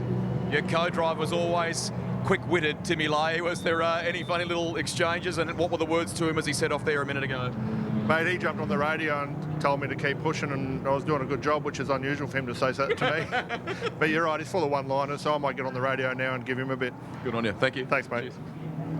I am with Charlie Sinesse, and your son Alfie just came in to serve that drive-through. What were your thoughts on the penalty? I think it was a bit unfair, as the flag went out after he passed that point, and if it did, it was at the same time, so it was very hard to see it. So it was a very hard penalty to accept. But anyway, we've done it, so we... The sun is shining, some pretty hot conditions out there. You've got a bit of work to do from 14th. We do. We've got quite a lot of work. We're 14 on the grid, which are normally a bit further up, and which is 14 our class. We normally around the second or third, but yeah, we'll give it a go. It's still a long day to go. Thanks, Charlie. Good luck. No worries. Thank you. Car number 75 grinding to a halt like it did in qualifying yesterday. We know yesterday it did a throttle cable and pulled up about 300 metres further on from where it is now. But the US Customs car has ground to a halt. Here is the tropical car. We get a good look at it now. There it is. It's got some pineapple and some banana leaf, all sorts of things on there. Fruit flies. So it won't be able to go from New South Wales to Victoria. It'll have to stay on the border there. Yeah, just harking back to Charlie at the moment. Charlie Sinise, he's finished his driving duties now. Now I believe he's off to Italy during the week, so he's probably thinking more about that than worried about how the outcome of this race goes. And I must applaud Eminata Francesca down there for pronouncing Sinesse correctly. Of course, with a surname like Nota Francesca, you'd expect to know how to pronounce it correctly too, wouldn't you? You mean I've been saying it wrong all this time? Well, yeah, Sports Sedan Racer, we've been calling him around for a long time. Then. Yeah, exactly. Exactly. Back to the live action, and here we see car 8, the Brad Carr Ash Jarvis machine. Ash Jarvis, of course, is heading overseas later in the year as well as the winner of the TA2 series in 2018. The prize is a race on the full Daytona 24-hour circuit in Florida, and I believe that's either late November or early December. And he only has to take his driving suit and his helmet and his boots with him, and he's lined up. Living the dream. Living the dream, yeah. Absolutely. Taking the family as well. Father Paul's going, and wife and kids, and they'll do the Universal Studios and Disney World and all the other things that you do when you go to Florida. Yeah, fantastic. Good on them. Great prize there in that category. As we're looking now at the number 18 car, which has now got Grant Sherrin at the wheel, and he is pushing on very, very hard indeed. The gap is 10.23 seconds. We're on lap number 52 between Tim Lay and Grant Sherrin. Here's the giant killer in the lane. The Camilleri Nicholas Mazda MPS. What a ripping car. Great road car. turning it into a race car was a torrid affair for these guys for a while. They went through that development phase. It was engines in, engines out, turbos in, turbos out, and they've got this car to be a really, really strong car. Having said that, we haven't seen it for the last 4 years, but prior to that, it took out its sword, and it was like the Dragon Slayer. It just went after every big scalp out there, and more often than not, came home with a great result. The interesting thing, they had Class C stitched up last night until they had a late flat tyre, and what they found was that they had the tyre mounted on the rim in one direction, and they started getting a bubbling effect on the inside. So when they switched the tyres around, no more drama. So they've gone back to doing that today, and fingers crossed it'll work for them, and they will get a Class C victory. It's the first time that car's been on the MRF too, so they haven't done any racing with the new tyre. So they've got a learning curve as far as that's concerned. They seem to have ironed that out quite well. Now the interesting thing is they've come back out into second position in Class C. The leader there is Caden Olsen in the number 14 car, currently running 8th. Jake Camilleri's in 10th. But I suggest that the number 14, the Hyundai, will have another stop to go as yet, because I don't think they've done their driver change at this stage. So they'll have some changes. There'll be a number of cars they're still going to do driver changes. Here's the AM1 car leading that class, number 64, Nathan Callahan at the wheel, and it has got it pretty much sewn up as we go back to pit lane with Emma Francesca. A fantastic stint by Beric Linton, and I was chatting to Tim a little bit earlier. He was a bit worried about what state of the car would be in when you handed it back to him. Shredded tyres or anything like that? No, it's all good. Yeah, no, I think it's all good. But it was the brakes were probably a little bit hotter than normal by following the Shannons for a while.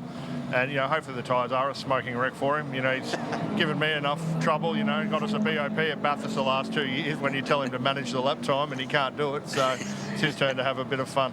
Hey, I'm boiling in this race suit. It must be pretty hot out there. How were the conditions? Yeah, look, it is hot, but we've got no rear screen, so it's a bit of airflow through the car, so it's not as hot as normal. So, yeah, but no, it is a warm day.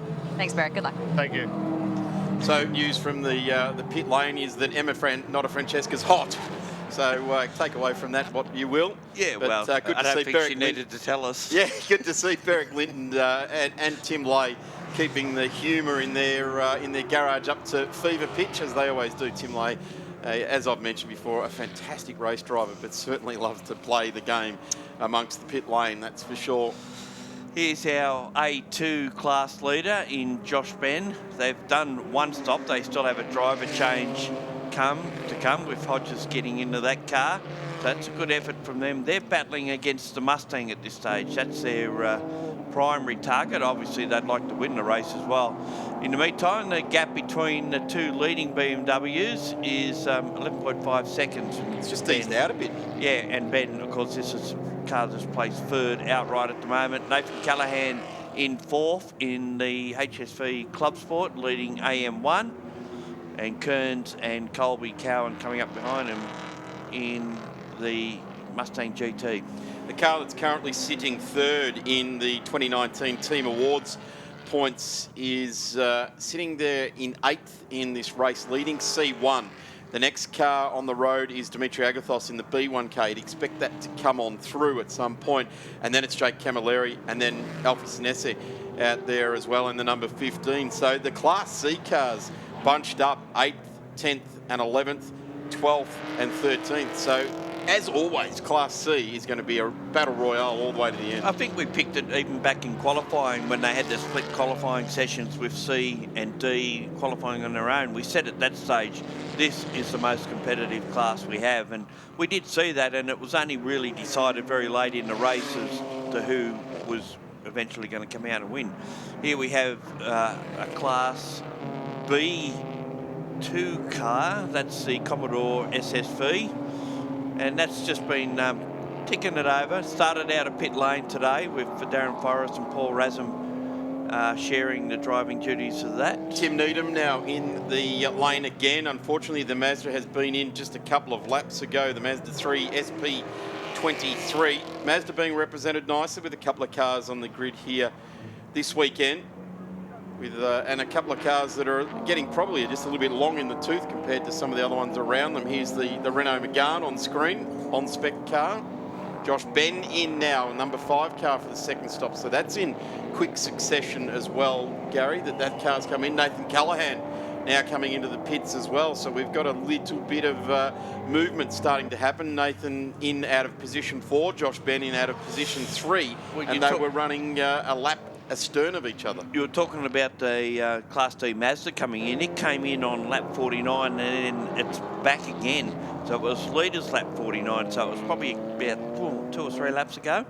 So it's not a bad idea to do your 2 stops. If you have to do 2 stops, to do them back to back, it gets it all out of the way and do your first one for your compulsory tyres, then come back and do your fuel and your driver, and off you go, because you can do the driver with the fuel, but you can't do the tyres with the fuel. Gee, hasn't Callan Sayers got a long wait out there in car number 75 sitting out there, be getting quite warm in the dark blue car? They do say you're supposed to stay in your car. Yeah, and he has. And that is called Snake Gully, and it's a warm day, so I think that's probably the best advice you could go with. Put the radio on, just put the seat back in the recline and just wait till the race finishes.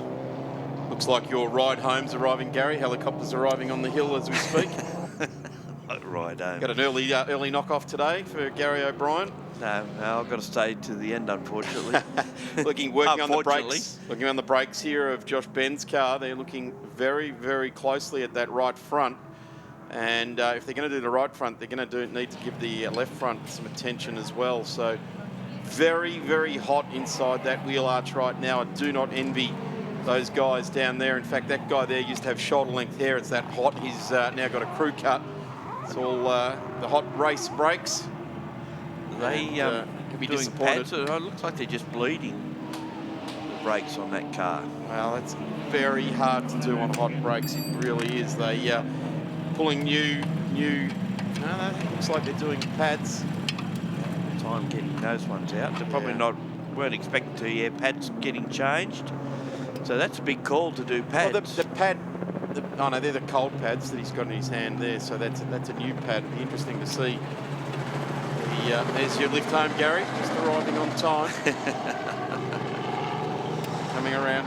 A good look at the property first. Back to pictures from pit lane.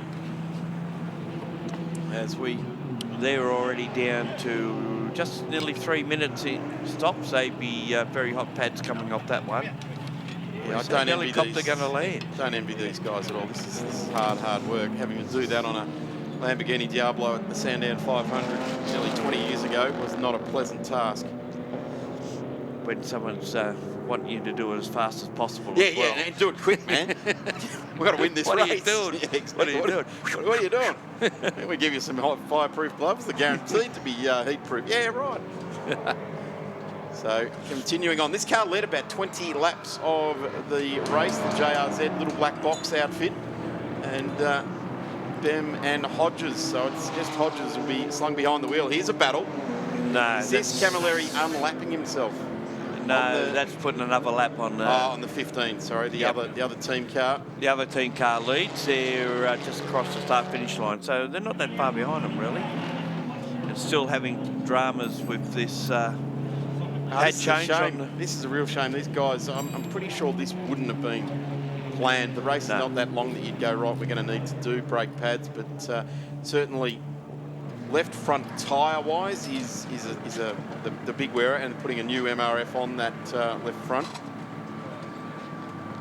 And now that you've done the brakes, mate, can you put all those hot wheel nuts back on as well? Gee, it seems like an eternity, really. The car's been in the lane now for just over 4 minutes, so it's not an eternity. And sealing up the front of the car there as well. Yeah, maybe they had a little bit of a touch-up with someone. There was a bit of a scrape mark down the side of it too, near the rear wheel arch. So they might have had a bit of a drama somewhere that we didn't see. Certainly been a strong performer though. Here's our tropical BMW team. Swatting flies, fruit flies at this stage of the game, but there's the car, of course. They look like they're off to go and have pina coladas, didn't they? They did. All on holidays in Hawaii. That's where we should be going. Here we have the Forest Razum Commodore as well, unfortunately, at Phillip Island, bogged itself up to the axles when 30 metres of the finish line ended up being not classified. For mine, I classified them. It was a heroic effort. They got themselves off the back of the ripple strip on the run to the line, ground to a halt in that very, very soft mud at Phillip Island at this time of the year, or June when that race was. And they sat there in late race time, still just trying to get it out, forward, reverse, rocking it backwards and forwards. The irony of all that was that there was a car that took avoiding action not to hit them and clouded the inside wall and scraped it all the way down to the finish line and was classified. Yeah, unfortunately, Rob Rubis and the crew there not making it to this round because of that tore the left-hand front suspension right out of the front of that BMW as they got. At least they got to the line and got classified, though. That was the point that car got. You can imagine, well, I'm finished and here's your steering wheel back. Yeah. So, back at car 2 on the road. This is the number 18, Sharon Rentals BMW M4. And these guys just getting the lead eased away from them by Tim Lay at the moment, although this car has set the fastest lap of the race at a 1:19.32, and the car leading the race's fastest lap is 1:19.6. But at the moment, Tim Lay is about 0.1, 0.2 of a second faster each and every lap over the last 10 laps or so. So that gap started at 10.9, it's now 12.9, now 13.08. So Tim Lay exerting his authority on the field at the moment. And the Josh Ben BMW is still in the pits. That's out now to almost 7 minutes. So they've dropped down to position 15. So just to give you an update on where everyone is, Tim Lay leads Grant Sharon, and it's Lindsay Kearns in third position. David Ayres fourth, Chris Lillis in fifth, and it's Brad Carr sixth, Caden Olsen, Dimitri Agafos, Jake Camilleri, Alfie Sinisi in 10th position. Then we go back to Ian Salteri in the Gulf. It's the best position they've been in all weekend. Paul Razum is the next one, followed by Chris Manley in the Tropical BMW. Kyle Girton in the Renault Megane is in position 14. And basically the only other car in the race is the Mazda 3 SP23.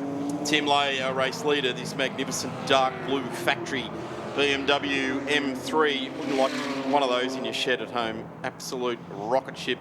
The M3 have been for many, many years. I'd have mine with a rear window in it. Yeah, certainly. Well, I'd have it parked in the shed most of the time anyway. Too scared to get out there and scratch it up. But these guys, they don't mind scratching it up if they have to, but they're that far out in front at the moment.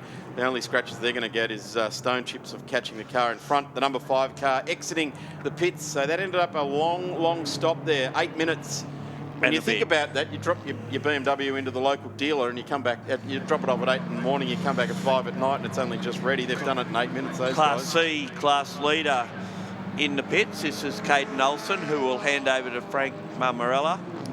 Dirty Boy Oz Cosmetics SSR, Selected Smash Repairs, number 14. N-Gen Racing, the Hyundai i30N, and exits the pits rapidly. A really slick stop there. They're actually going to get out of the lane in under 45 seconds. So these guys are absolutely got this game on a string at the moment. They're currently sitting third in the 2019 MRF Tyres Team Points Award. And they're about to lose the lead in the class as we see the Grand Prix Mazda 3 MPS go through to take over Class C. And the car number 14 rejoins. We've got a replay here of, is this Ian Salteri running a little bit wide in the Gulf up at turn 6. And just make sure that he keeps some momentum up and gets it back out on track. So if that's the biggest drama they have all day, they've had a great one, because they had all sorts of dramas last night with multiple pit stops in the early part of the race. I think we counted 5 in the first 12 laps, 8 all told, and still got home some 14 laps or thereabouts behind the race winners. Great effort there. So the gap between first and second is Salteri. This time he's got to run around turn 6 correctly as the Class D Mazda follows him through. Gap between first and second now at the 13.7 seconds. Kearns up the third spot in the Ford Mustang, don't forget as well that the second place car of Grant Knee and Sharon will cop an extra 15 seconds onto their race time, as is the position 5 car, the number 19, the team's second car. Here's a battle going on here between Jake Camilleri and Chris Lellis. Although there's a bit of a gap between those two. Lellis is actually ahead of the Mazda by just the 1 lap. And Lillis obviously trying to put a second lap on it. And here's the Sinisi car back in the pits as well. So they're affecting what should be their final stop and a change of driver at the same time. 32 laps remain, and there we see the compulsory aspect of the pit stop. Wheel off, on the ground, wheel attendant, stand up, hands in the air, very clear signal to the officials observing there. The crew, car control at the front, thumbs up from the CAMS observers down there in the pit lane. So that has been executed very nicely indeed. Change of driver, and back out on track goes the number 15. They are down currently in 10th place, but they head back out on track and doing a very strong job. There is the car M4 currently sitting second on the road and actually getting the gap opened up between it and the leader. There's the 19 car that's currently 5th on the road and leading B1 with David Ayres at the wheel, and just in front is the Grand Prix Mazda car, currently 8th on the road and now leading Class C1 as a result of some pit stops there as well. So Jake Camilleri at the wheel, Gaz, he's pulled the sword out of the scabbard and he is swathing his way through. Yeah, and the Sinisi car rejoins, and I think I called earlier that maybe Charlie Sinisi had done his driving duties. He hadn't actually got into the car at this stage. He's taken over now from son Alfie, and we'll do the rest of the race and then go home, pack bags and go to Italy. Well, right there, ladies and gentlemen, Gary O'Brien made a mistake. First time in about 30 years in Australian motorsport. Good to see you fall on the sword, Gaz, and acknowledge that. So this race continues. Now, the interesting thing is the time certainty of this race. I think it's due to finish at about 12:39 and 1 lap or something like that. The time certainty thing does get a little bit confusing from time to time, but 31 laps to go. It's 11:50. I reckon we're going to get the full race distance. Spare safety cars, etc. But certainly we should get 31 laps out in the next 40 minutes or so. CPS window is now closed. 65 laps completed by the race leader. And just as that was closing, the number 13, Renault Megane, came into the pits. And Tim Lay just having a little bit of a watch out on there. The team car from the Shannons, just easing over, slowing his run through into the final corner on this 6-corner layout here at Queensland Raceway. I think he had to hit the brakes a little bit harder than what he intended there. Well, that's it. You've got to watch those yellow and red cars. They're team cars. Mind you, that particular one is leading Class B1, so you don't want to deny. They don't want to put themselves in jeopardy at all. No. Absolutely doing a terrific job. In fact, the car 18 car, the Sharon car 18 car, is currently 5th in the team's award and doing a nice job. The 18 car is, the 19 car is just a couple further adrift in that particular title hunt. Eric Linton just getting through the tropical coloured number 34 from Traffic Control Innovations, Chris Manley and Lee Medhurst at the wheel of that I-30 and storming on through. An interesting fact here is that it had the most stops in race 1 last night, and it's had the least amount of stops in race 2. I'm talking about the Sem Yulsel Ian Saltieri Volkswagen Golf R. It's currently running in 10th spot. I dare say that it probably will need another quick stop for a fuel, but that's a superb comeback for those guys after all the dramas they had last night to be where they are at this point in time. So there is our race leader, being chased at the moment by Chris Lillis, and then we get a horde of cars coming down here, different classes, different speeds. The Ford Mustang, Lindsay Kearns brings that through, former saloon car driver. He's had a bit of a dabble in TA2 as well, but seems to have found a new home here with Brad Carr in this Ford Mustang built by Mark Cars Australia, and it has proved to be a bit of a weapon. Certainly has. It wasn't that long ago we had the opening round at Sydney Motorsport Park for these cars, and on debut was on the front row of the grid, and that's nearly unheard of any form of motorsport. The introduction into the supercars world has been absolutely Goliath. The cars won the manufacturers' championship already here last weekend, and that was that celebration was clouded in controversy in itself. But this Mustang in production car trim is being driven very well. Have a look at Grant Sherrin. He is pushing the outer boundaries. We normally see the big sports sedans going out that wide there, and the likes of Tony Ricciardello and Jordan Caruso, they'll be on deck later on this afternoon. So that shot, that tail shot coming out of turn 3 is massive when the sports sedans are out there. And the Mustang on the fresh shoulder braking too. There we've seen a little bit of a squiggle out the front as he tried to go under the Mazda at that corner. There's Grant Sherrin coming through there. The gap to the race leader now 15.44 seconds. So it has stretched a little bit at a time. Still has the fastest lap of the race though, a 1:19.324 as opposed to a 1:19.655. Guys going through on Tom Needham in the number 51, the Mazda 3 SP23 there as well. Continuing on in Class D, the sole contender in Class D. So if they can get the car to the line, as they did last night, they'll drag some maximum points. As we go to pit lane with Emma. I'm down in TCR Lane, and Baz Hay. Saturday so far this year, good. Sunday's not so good. I hope I didn't just jinx you, but Dylan starting from second. So second place is a good place to be. Saturdays we've had no dramas at all. Sunday just doesn't work out for us, and worst of all, the last race in particular, which is double or bigger points, is a big drama for the championship. And I mean, the championship is a big deal, and it's 100 grand to win, so that's a big deal. So now we've all got through the first parts of learning our cars, learning whatever. So now it's starting to get to the point if you've got to run over your grandmother to win a race.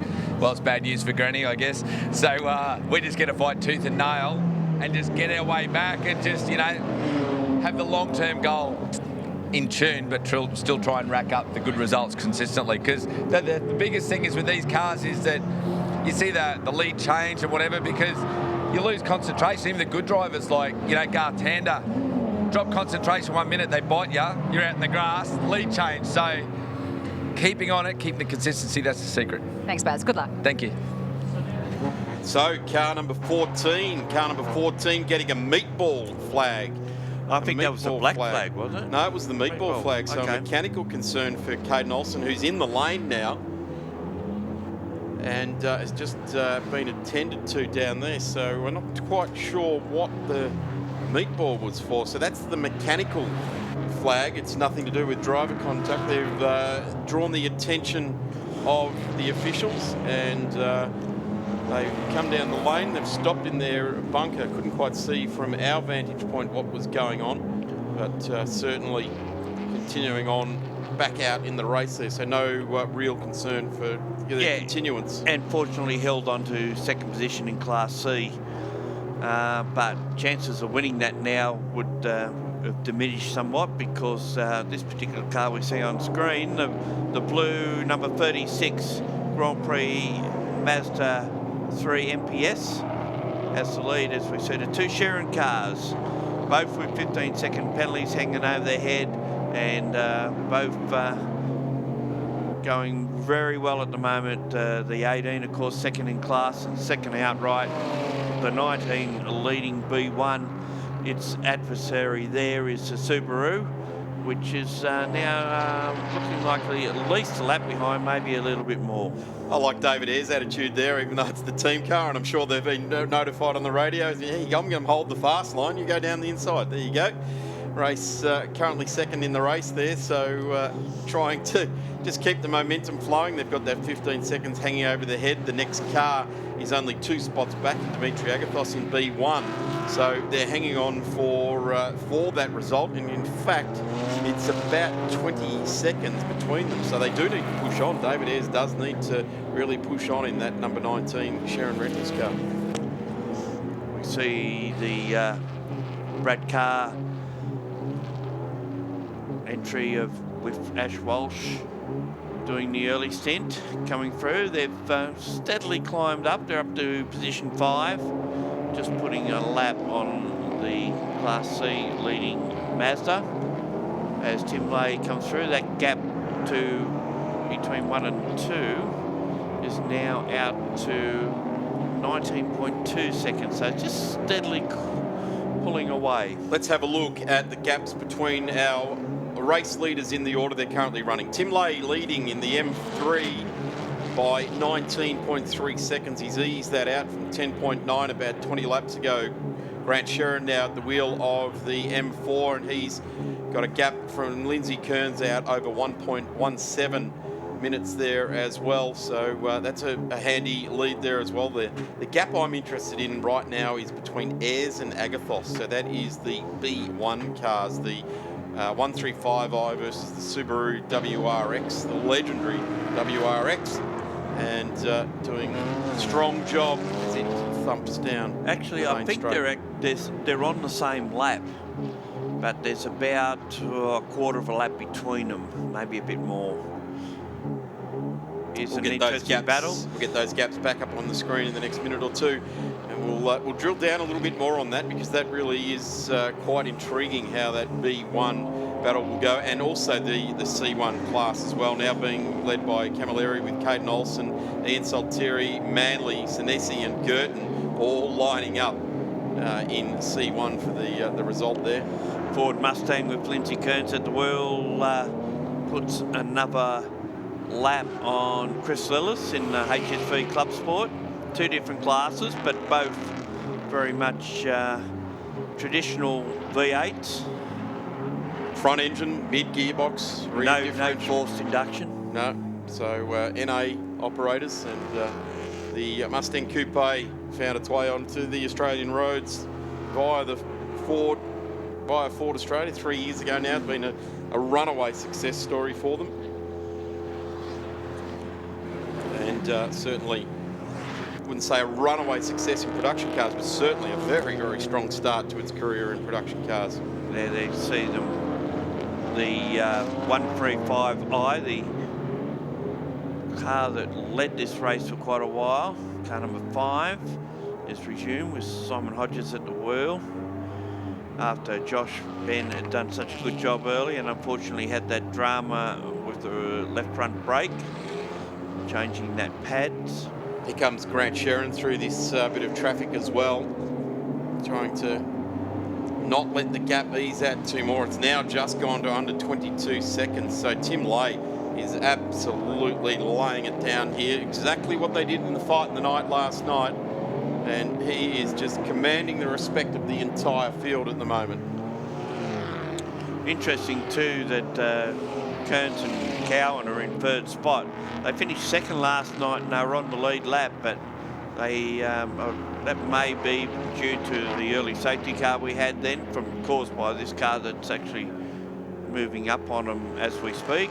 And Grant Shannons passes Chris Lillis at turn 2, takes that spot away. We get to see the performance difference between the two cars down the back straight, and the HSV actually pulled a bit of a gap in until the turbos kicked in. And then the really BMW did pull away a little bit towards the end of the lap. Does give it the whoosh on through, doesn't it? Yeah, at the end of the straight. Still got that drifting going on. See a bit of correction there as he came through turn 3. It's a dead set giveaway when you see the gloves go up in the inside the cabin, isn't it? And those front royals are pointing in a different driving direction. Off the corner. Yep. A little bit of Simon Evans type style, or Molly Taylor type style, just not letting it back in, driving it off the throttle. As we get a great head-on shot as they come down into turn 6. The car currently in third place, Lindsay Kearns. That car there, the 18, currently in second place. So we'll have, I'd say in the very near future, is this run coming on to the back straight, and the BMW getting on through, then the HSV going door handle to door handle with it as the drag race down to turn 3. Ultimately, it was this car, the number 18 Shannons Rentals car with Grant Shannons at the wheel, that got their way through. This car, of course, grew a little rear wing on it last year. I think it's more cosmetic than any other reason. I don't think it does a lot back there. Gee, I tell you what, Grant is really driving the wheels off this car, so he's losing place, or he's losing time to Tim Lay at the moment, but he is really working hard at the wheel. He is absolutely wringing its neck here, so I wouldn't be surprised if there is some sort of concern, because he's, I would say, almost overdriving it to compensate for something that might be going on inside that M4. You remember that Ian said when being interviewed that there was a bit of a long pedal going down to turn 3, and that's where we've seen it get the big slide coming out of that corner. So it may be because of that. He has to compensate for braking a little bit earlier by trying to drive it off the corner. The number 41 there, Paul Rasm, jumping right out of the way of the second place car. He moved right over to the driver's left. Good manners, good vision. Remaining committed to his own lap, but getting out of the way of the faster cars coming through. Interesting, we see both Simon Hodges and Tom Needham back in the pits now. After such a good run last night in Class D, Needham, that's their third stop. So they've got a drama with that Mazda SP23. Well, Dimitri Agathos nearly 4 wheels onto the dirt coming out of turn 4. Big dirt out of that corner for the car that is currently challenging for the lead in Class B1. So we've got great shots here. This is the Mustang that is currently third on the road, and Grant Sherrin challenging now to try and get through. I thought Grant might have got through at least a lap or so ago, but it is testament to the fact that I'm concerned that there's something not quite right with that car at the moment, the M4 of Grant Sherrin. Well, we know that for quite a while there was just that little bit each lap, but the gap between the two BMWs, now it's sort of growing quite quickly. It's out to 25 seconds, so it has got bigger and bigger, more so as the laps unfold. So last time through, Tim Lay, car sounding awesome. Did a 121.44. Oh, someone off up there and rolled. There's been a car go over at turn 6. It's on its roof. We did hear it, and then we got a brief glimpse of it. We just don't know. It's the Paul Rasm car. The old VY there. It has arrested its charge and has ended up on its lid. Here it is. It just went through the back of shot. Over it goes. Speed was arrested. And not the nicest things of being in a rollover, but certainly a lot of the speed had been washed off before that car went over. And can't quite see inside the car there. Paul's moving around. He probably doesn't want to release the seatbelt because he'd go crashing down onto the roof. There it is, bang. So now he's got to clamber his way out of the car. Fortunately, it looked like a fairly gentle rollover. It just bit into the sand or into the gravel and just gone over. So it might not be too bad. Unfortunately, the race is over for him, but very dramatic conclusion of this event. So we've got rescue vehicles making their way around there, but no safety car being called at this point in time. So yellow flags locally covering. That amazes me that we haven't got a safety car as yet.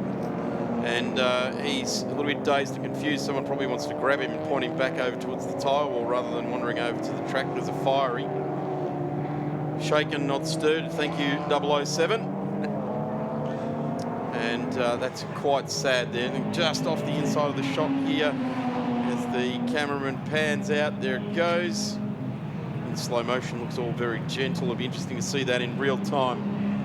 And there's the safety car. So we go into an ANCAP safety car period. The rollover of Paul Rasm out of into turn 6 is the reason why. And here's a real-time shot. All quite gentle. You never want to have a rollover, but certainly reasonably gentle. Paul has eventually walked away from that one, and there it is again. Slow-mo, digging in. And the sand trap's done what it's there to do. It's to arrest the speed before it hits any solid objects. And I would say it actually didn't even hit anything more solid than landing on its roof. Yeah, I think you're right there. Mind you, it's set us up for a good conclusion to this race, hasn't it? Certainly has. Well, yeah, what it does is it's 18 laps remaining. It's 12:08, so we've got the best part of half an hour to continue this race. Medical staff very concerned here. He had the hands device on. That's now got off, and now he's shaking his head, which is a good sign because they're saying, you feeling any pain, you feeling any pain, and he's shaking his head, so that's always a good sign. No, I'm all good. Just in the back balance right now. So safety car period. Continuing there for the ANCAP safety car. Here was the start of the race. Look at that Subaru Jag out into the middle of the track. Here was the big charge from Callan Sayers, getting an absolute ripping start, and the M4 charging as well. Off onto the dirt. There goes the first of the offs for the number 15 car into the gravel trap. Here's a big run under brakes here for the number 19 car on the 111 of Mick Benton, the FEDC contracting Falcon, not taking any further part down the inside here. And this was the start of some bigger things to come. A little bit of a tap there and damaged the wheel on that car. But have a look at this, the white car straight across the bow. And as Ian Shannons said, he took the last second evasive action as that car is actually coming down pit lane as well during the safety car phase. There's a flatbed and a tow truck heading out on track. And here was this big tank slapper for the second of the Sharon cars running in B1. The car of Callan Sayers and Michael James retiring, still stranded down there between turns 1 and 2. Let's hope that they can get some sort of recovery vehicle to get that car out of there as well. It's been there for about the best part of the last 30 laps. And off there for the number 40, and this is ultimately what has caused the second safety car for part 2 of the Queensland 600, of course, the fight in the night last night, and this is the second part of that event. We'll take a quick commercial break and we'll be back at Queensland Raceway.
Every day, 3,500 lives are lost on roads around the world.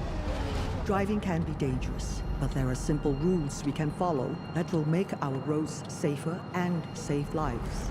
Slow down for kids. Don't text and drive. Always pay attention. Obey the speed limits. Stop when you are tired. Never drink and drive. Check your tires. Rules keep us alive. Your life is in your hands. Respect the rules. Success looks like this. Hard work looks like this. Determination, yeah, we got that. Skills, got those too. We are right where we belong. Right where we belong. And we aren't going anywhere. Life feels good in the fast lane. Forget the boundaries, forget the rules. Be different. Be different. Be different. Be different. See our stories at daretobedifferent.com. Stay in the moment, they say, but you're 4 steps ahead. Executing plans you've rehearsed countless times before, and moving on to the next thing. Because if you think you're done, you've only just begun. At Michelin, we never stop thinking about our next move. Or yours. When I was a kid, I loved cars. I've been a motoring enthusiast all my life. My life is hot rods, designing them, building them, and racing. Hand built with a stainless steel roof. It won the Monte Carlo Rally 4 times. Like Dad, I've always been a Ford man. In 71, this was the fastest 4-door car in the world. Insurance? Shannons, of course.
When I was a kid, I loved cars. I've been a motoring enthusiast all my life.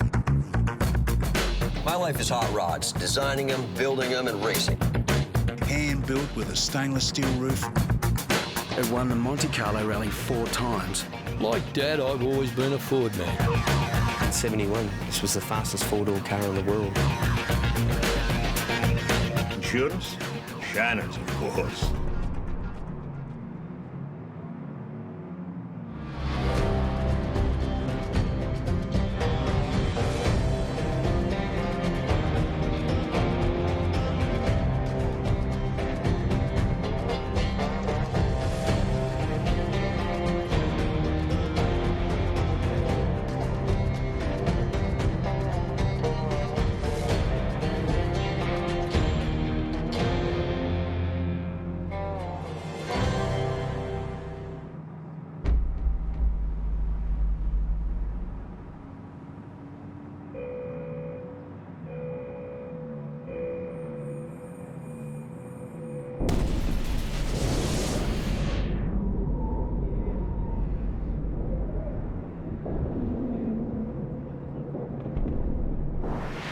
Safer vehicle choices save lives. Find out who survives.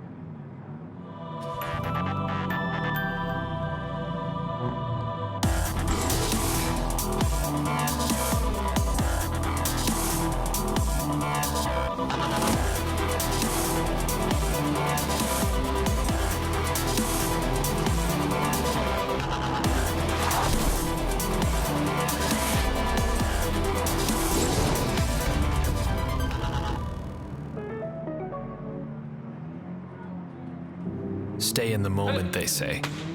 But you're 4 steps ahead. Executing plans you've rehearsed countless times before. And moving on to the next thing. Because if you think you're done, you've only just begun. At Michelin, we never stop thinking about our next move. Or yours.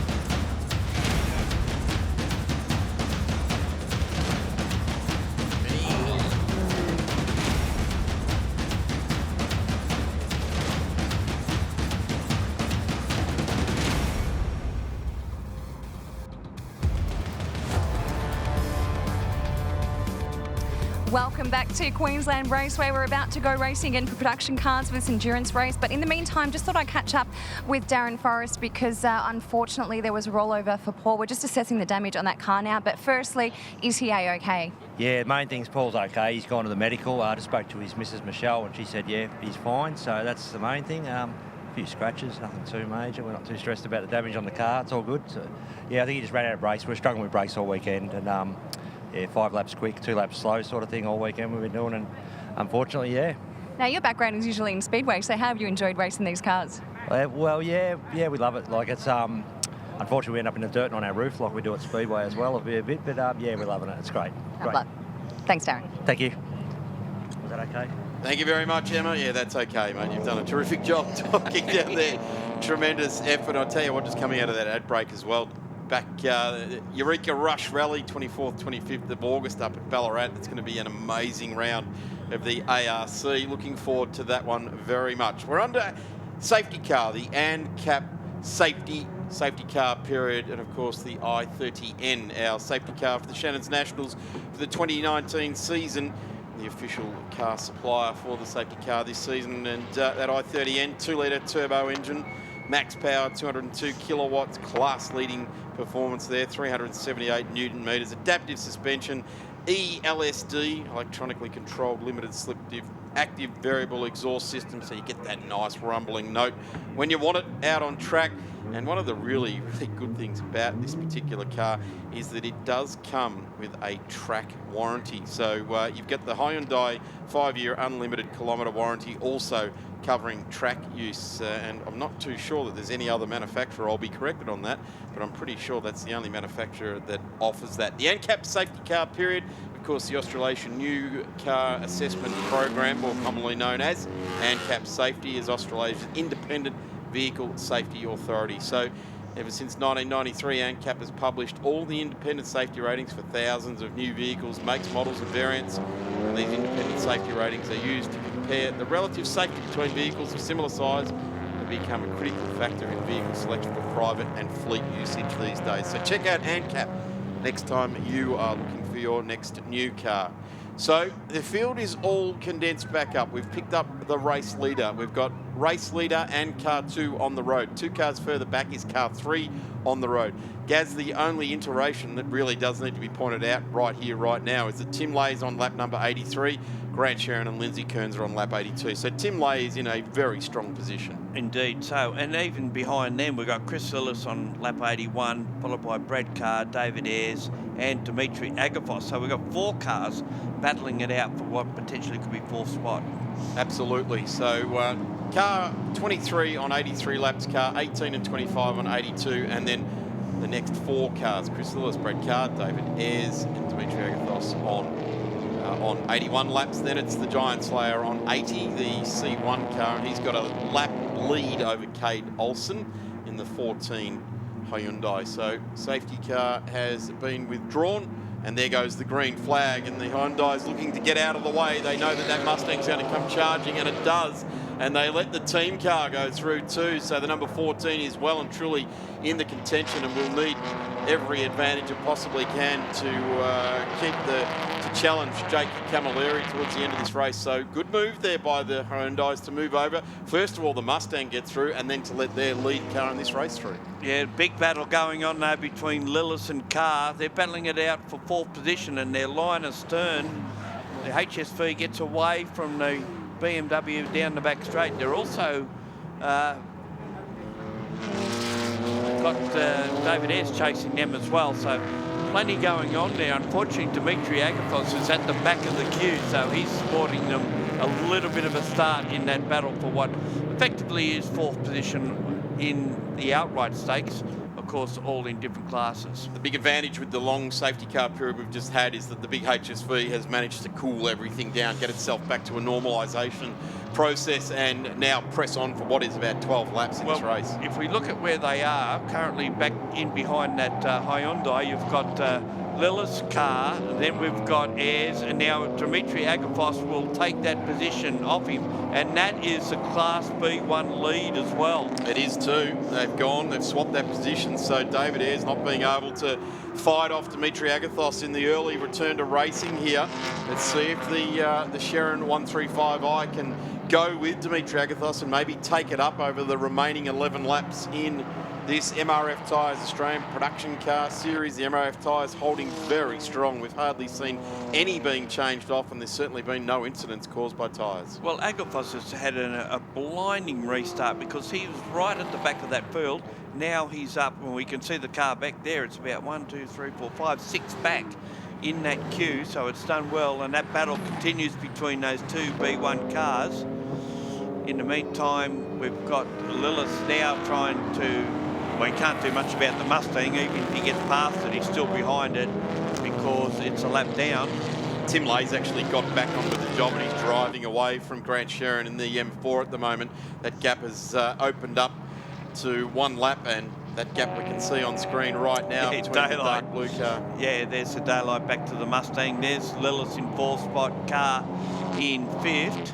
And it should be Agathos on a charge. Can he do anything about getting past Carr? Maybe picking up an additional outright position before this race is finished. 10 laps left, or time certainty. We're not sure whether we'll get all those 10 laps in. I think we'll probably get the 10 laps in. We've got TCR breathing down our neck at the moment in the MRF Tyres Australian Production Car Series, so they will be the next lot. Literally breathing down our neck is TCR, wanting to get on with their next round of their title hunt as well. So let's see how long this goes. Number 23, our race leader getting a black flag. Race leader, Tim Lay, getting a black flag. There is Hold the Presses headline right there with 10 laps to go. I wonder if that was the run to the green flag or not. Not too sure. Hopefully we can get that confirmed out of race control. Why? Our race leader, who has got a lap and this gap we're seeing on screen right now, that's the car 23 leading the race. The next car in the back of shot there is second in the race, but they're a lap down.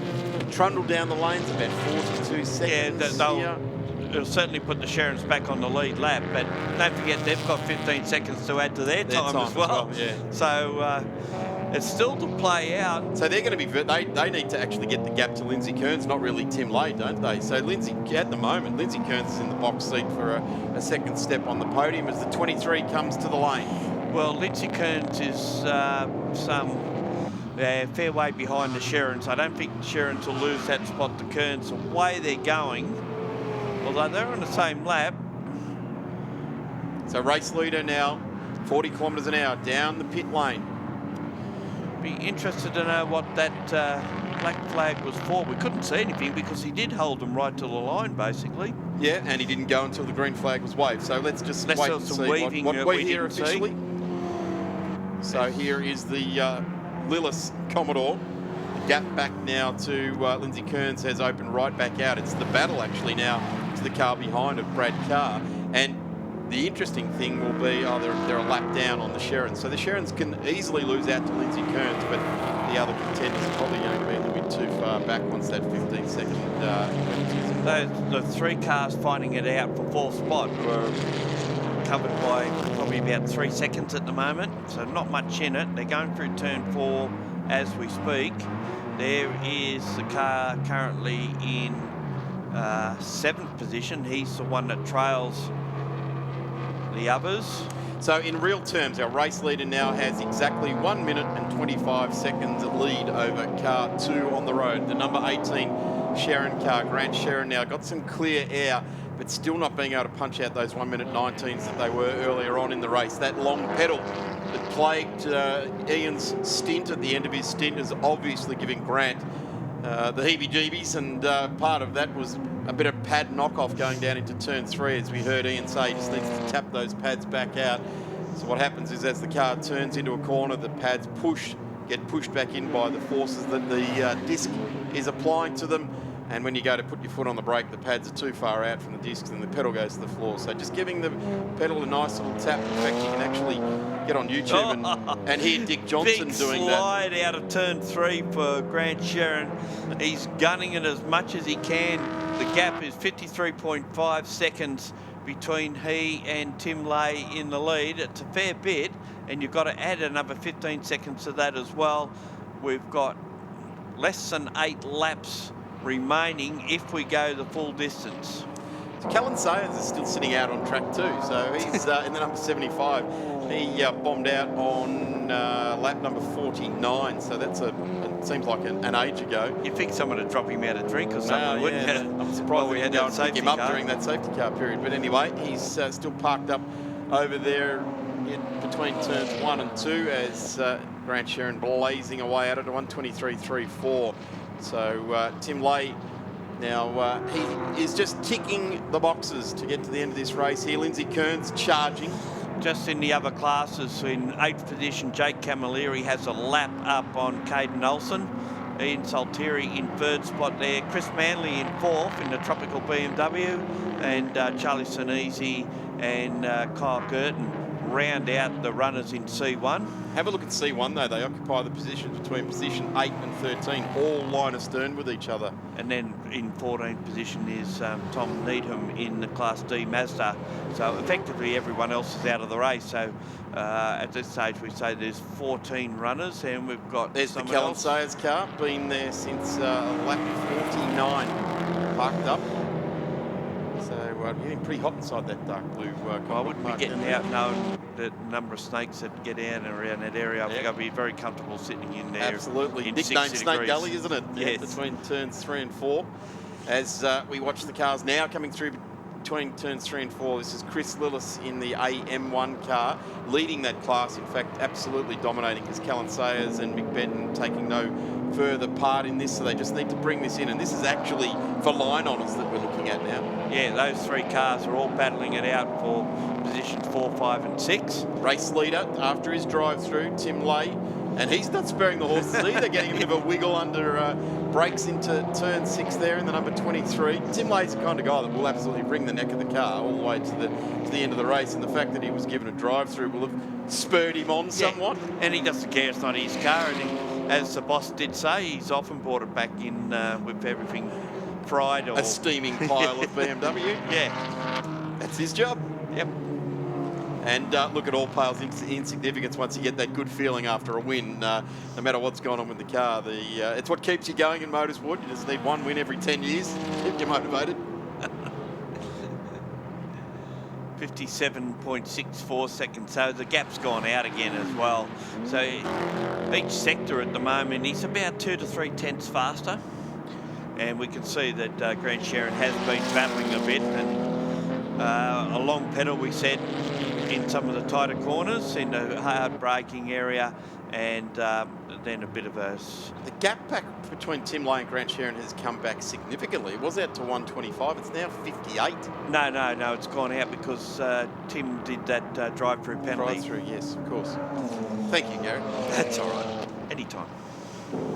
I commonly make mistakes, unlike No, you don't. No, you don't. Here it is, the 23 Race Fuels MRF emblazoned across the front of this M3, the Bruce Linton Body Shop Paint and Panel Repairs Lee vehicle sales on the side of it. Won the fight in the night last night, won the fight in the night last year, won the Bathurst 6 hour early on this year, and won the first round of the MRF Tyres 2019 Australian Production Car Championship. And Berwick Linton will sell you the car if you want it. And it's for sale, like any good car salesman. Yep, he'll build another one. May even look at something else. On one stage they were looking at Jaguar for something to do a little bit different, but I spoke to him after the 6 hour and he said, no, I'll build another M4 or M3. Or maybe an M2 if you can get hold of one. Yeah. M2 would be a weapon, that's for sure. That's the smaller body with the same mechanicals. Chris Lillis now, this is third in the race. It's a good battle. And fifth, yeah. All this is actually for line honours here. They are fourth, fifth and sixth on the road. And just off the back of them, in fact, is the David Ayres car as well. A fair way back. It's a good 4 or 5 seconds, but this is for all line honours. They're certainly going hard at it and matching each other just in sectors alone. The slowest in the last sector was Lillis by 0.4 of a second, so it's not much. And I actually think the guy third in the line there, Dimitri Agathos, has got the better car under him at the moment, because this is race leader and he's actually line astern of this battle as well. So they've got the race leader bearing down on them, and I would suggest that Dimitri Agathos in the Subaru, the mighty WRX, has got the best car under him. He certainly looks to be tracking the best on the track. He did a 24.1. The cars in front of him did 24.2s. So Daz, you're right on the money as per normal. Got it. It's all about the attitude of the car coming off the corner. You can tell when they're quick, they come off the corner nice. This one has been struggling for quite some time. You can hear it coming out of the corners, and it's wheel spinning. Well, we heard Berwick Linton saying that the M4, he followed it, and all it was doing was wheel spinning that left-hand rear. So that is what's going on. All the electronic controls and the driver just planting the boot into it.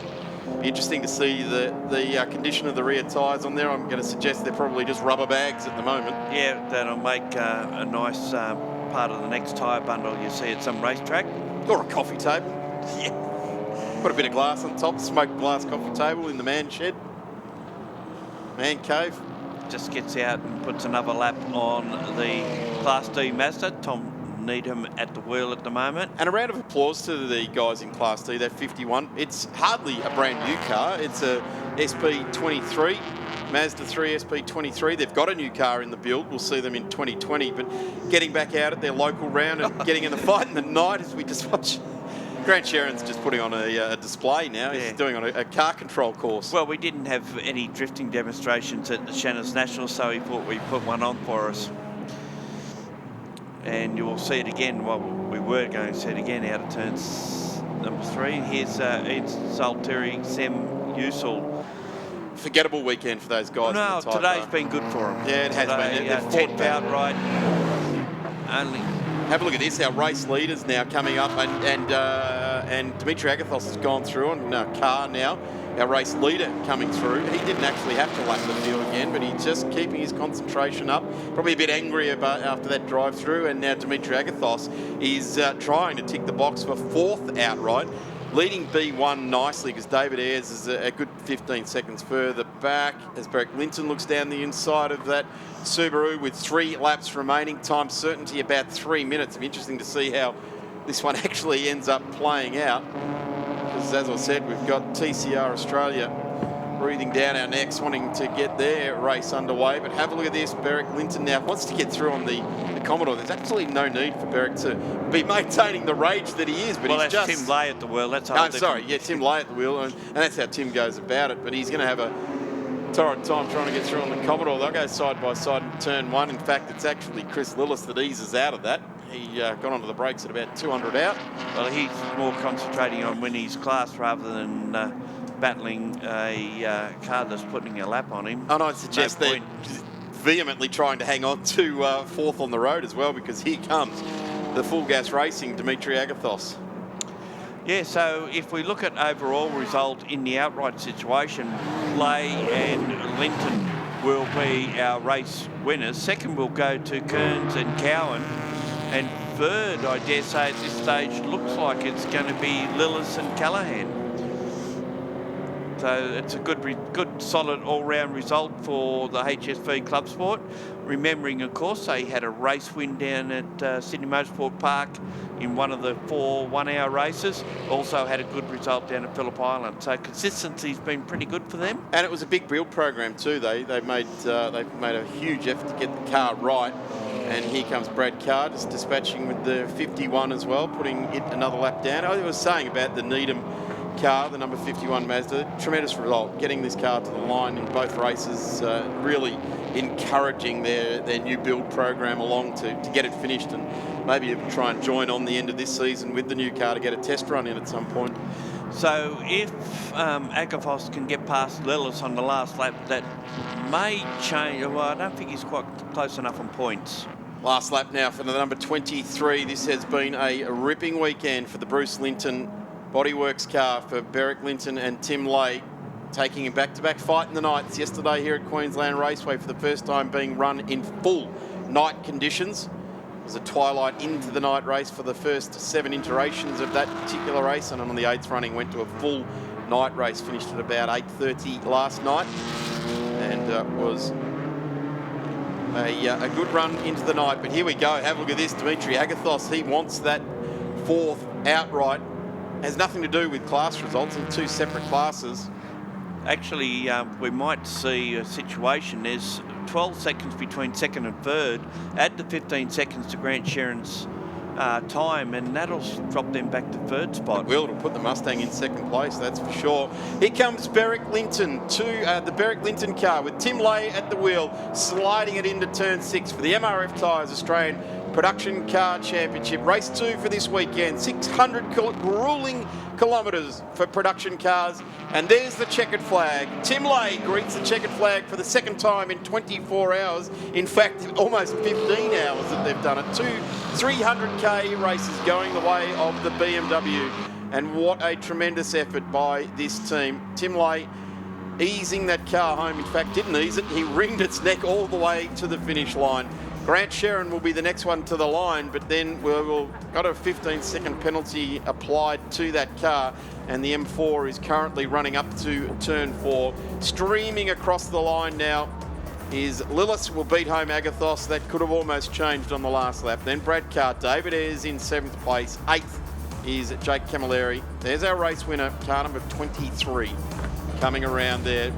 Grant Sherrin still yet to come to the line, so it's Tim Lay winning the race for Bridgestone Select Southport. Grant Sherrin and Ian Sherrin home in the M4 in 2nd place. Lindsay Kearns, Chris Lillis, Dimitri Agathos leading the team's race and leading their class home there. Bradley Carr in the car Motorsport M3. David Ayres in there. Jake Camilleri, Caden Olsen, and we will have to come back to this race result to confirm who was 2nd and 3rd. So it is 14 seconds between them on the line. That could change. We'll be back with more at round 4 of the Shannons Nationals.